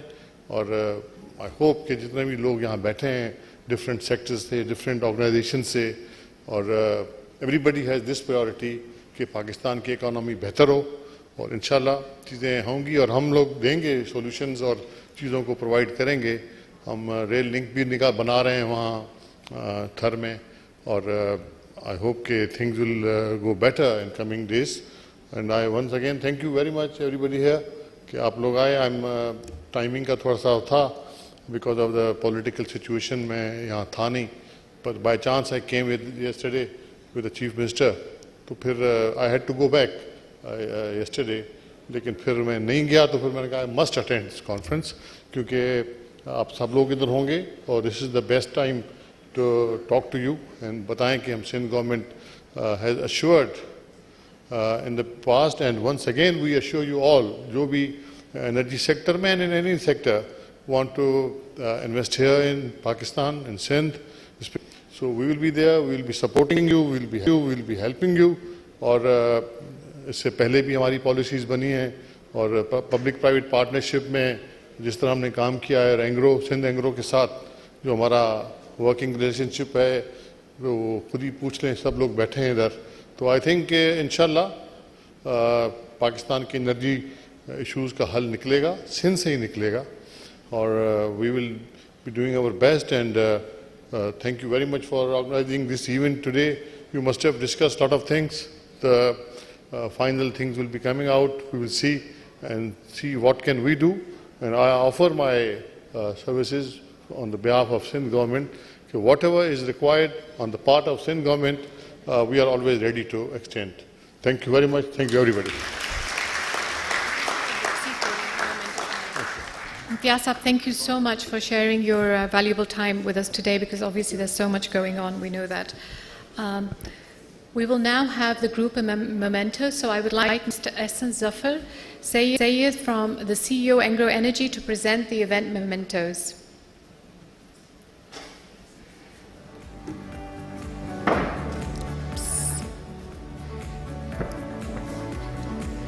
Mr. Ehsan Malik, CEO Pakistan Business Council.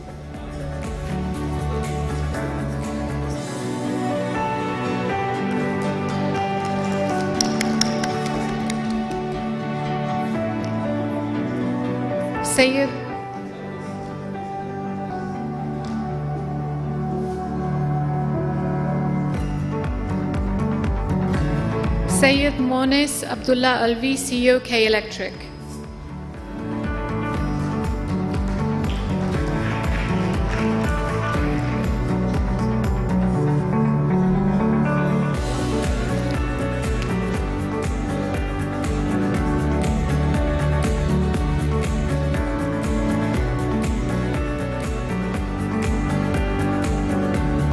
Sayyid Asad Ali Shah, Member Policy Board, SECP.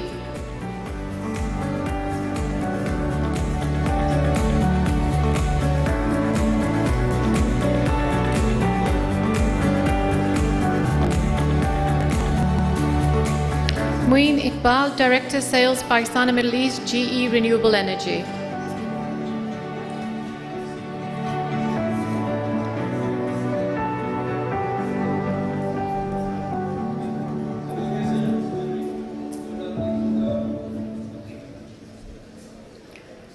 Gul Hassan Bhutto, Advisor, CTBCM, NEPRA.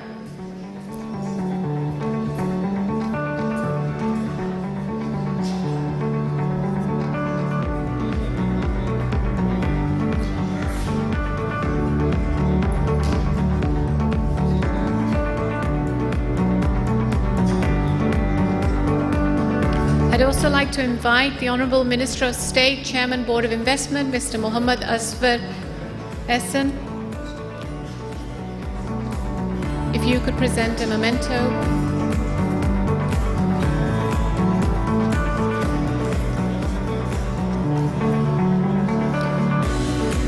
To Mr. Imtiaz Ahmed Sheikh, the Provincial Minister of Sindh for Energy.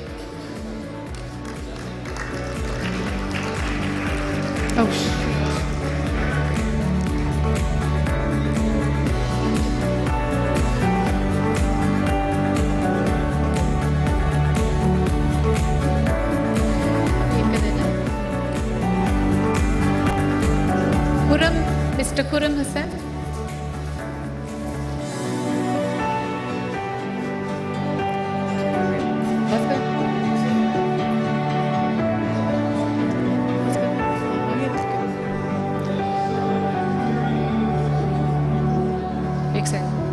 Dr. Fatma Khushnud.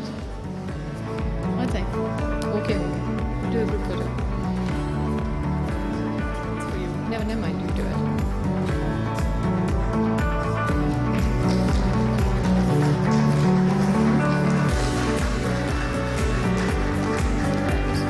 Rabia?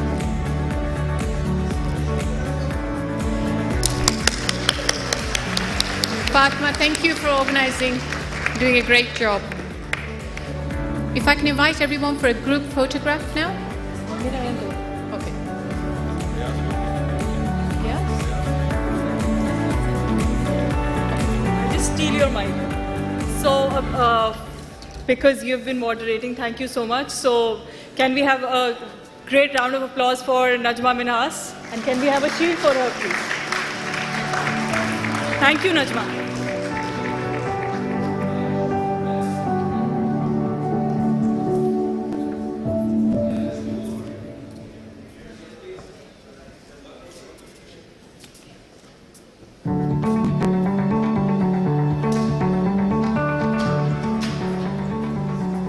Invite everyone on the stage for a group photograph. Mr. Giyas Khan, if you can also join us. That would...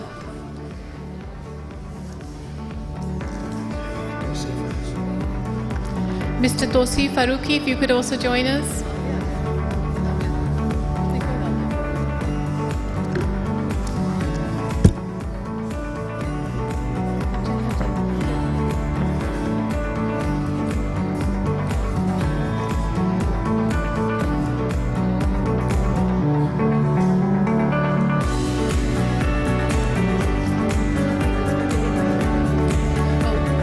Asfar Ehsan, sorry, please do join us also.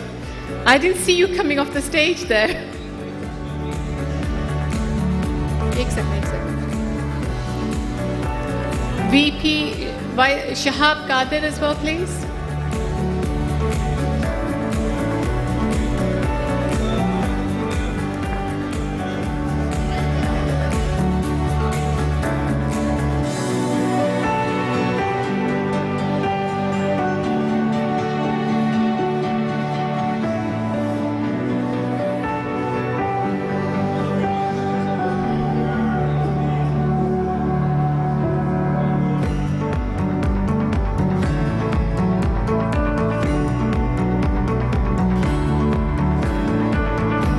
So much, gentlemen and ladies and gentlemen. We will now have the MOU signing ceremony.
We will have a term sheet signing between Engro Energy Limited and Aga Steel.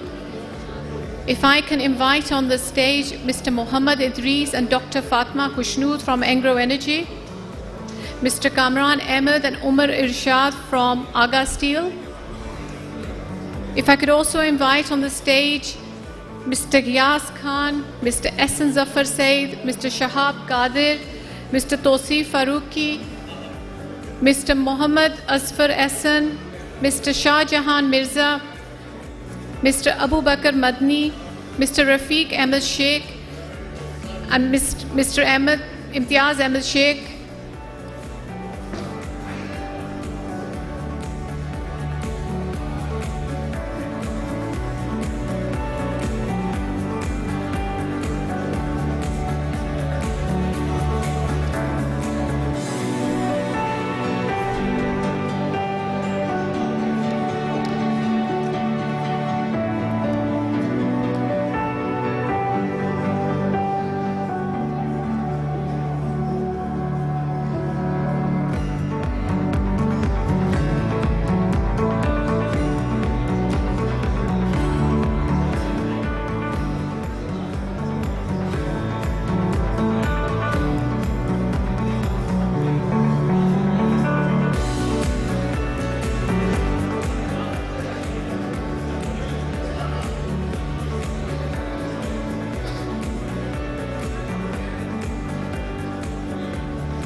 Thank you so much, Mr. Kamran Ahmed and Umar Irshad Saab.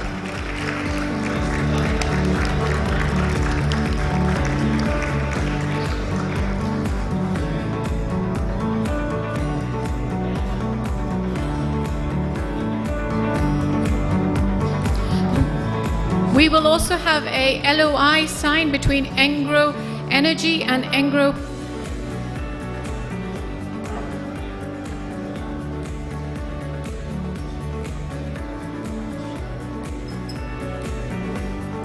Thank you, sir.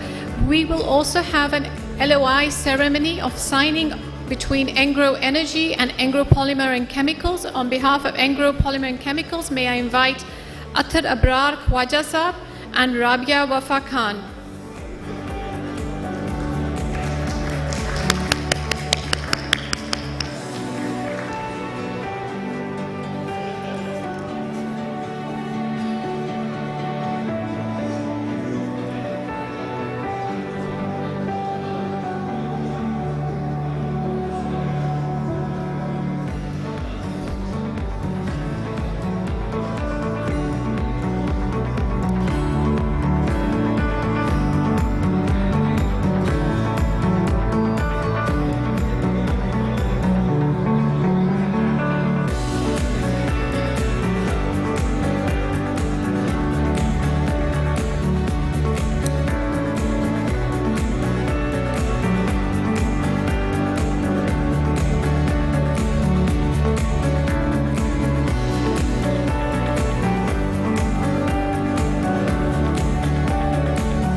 Thank you very much.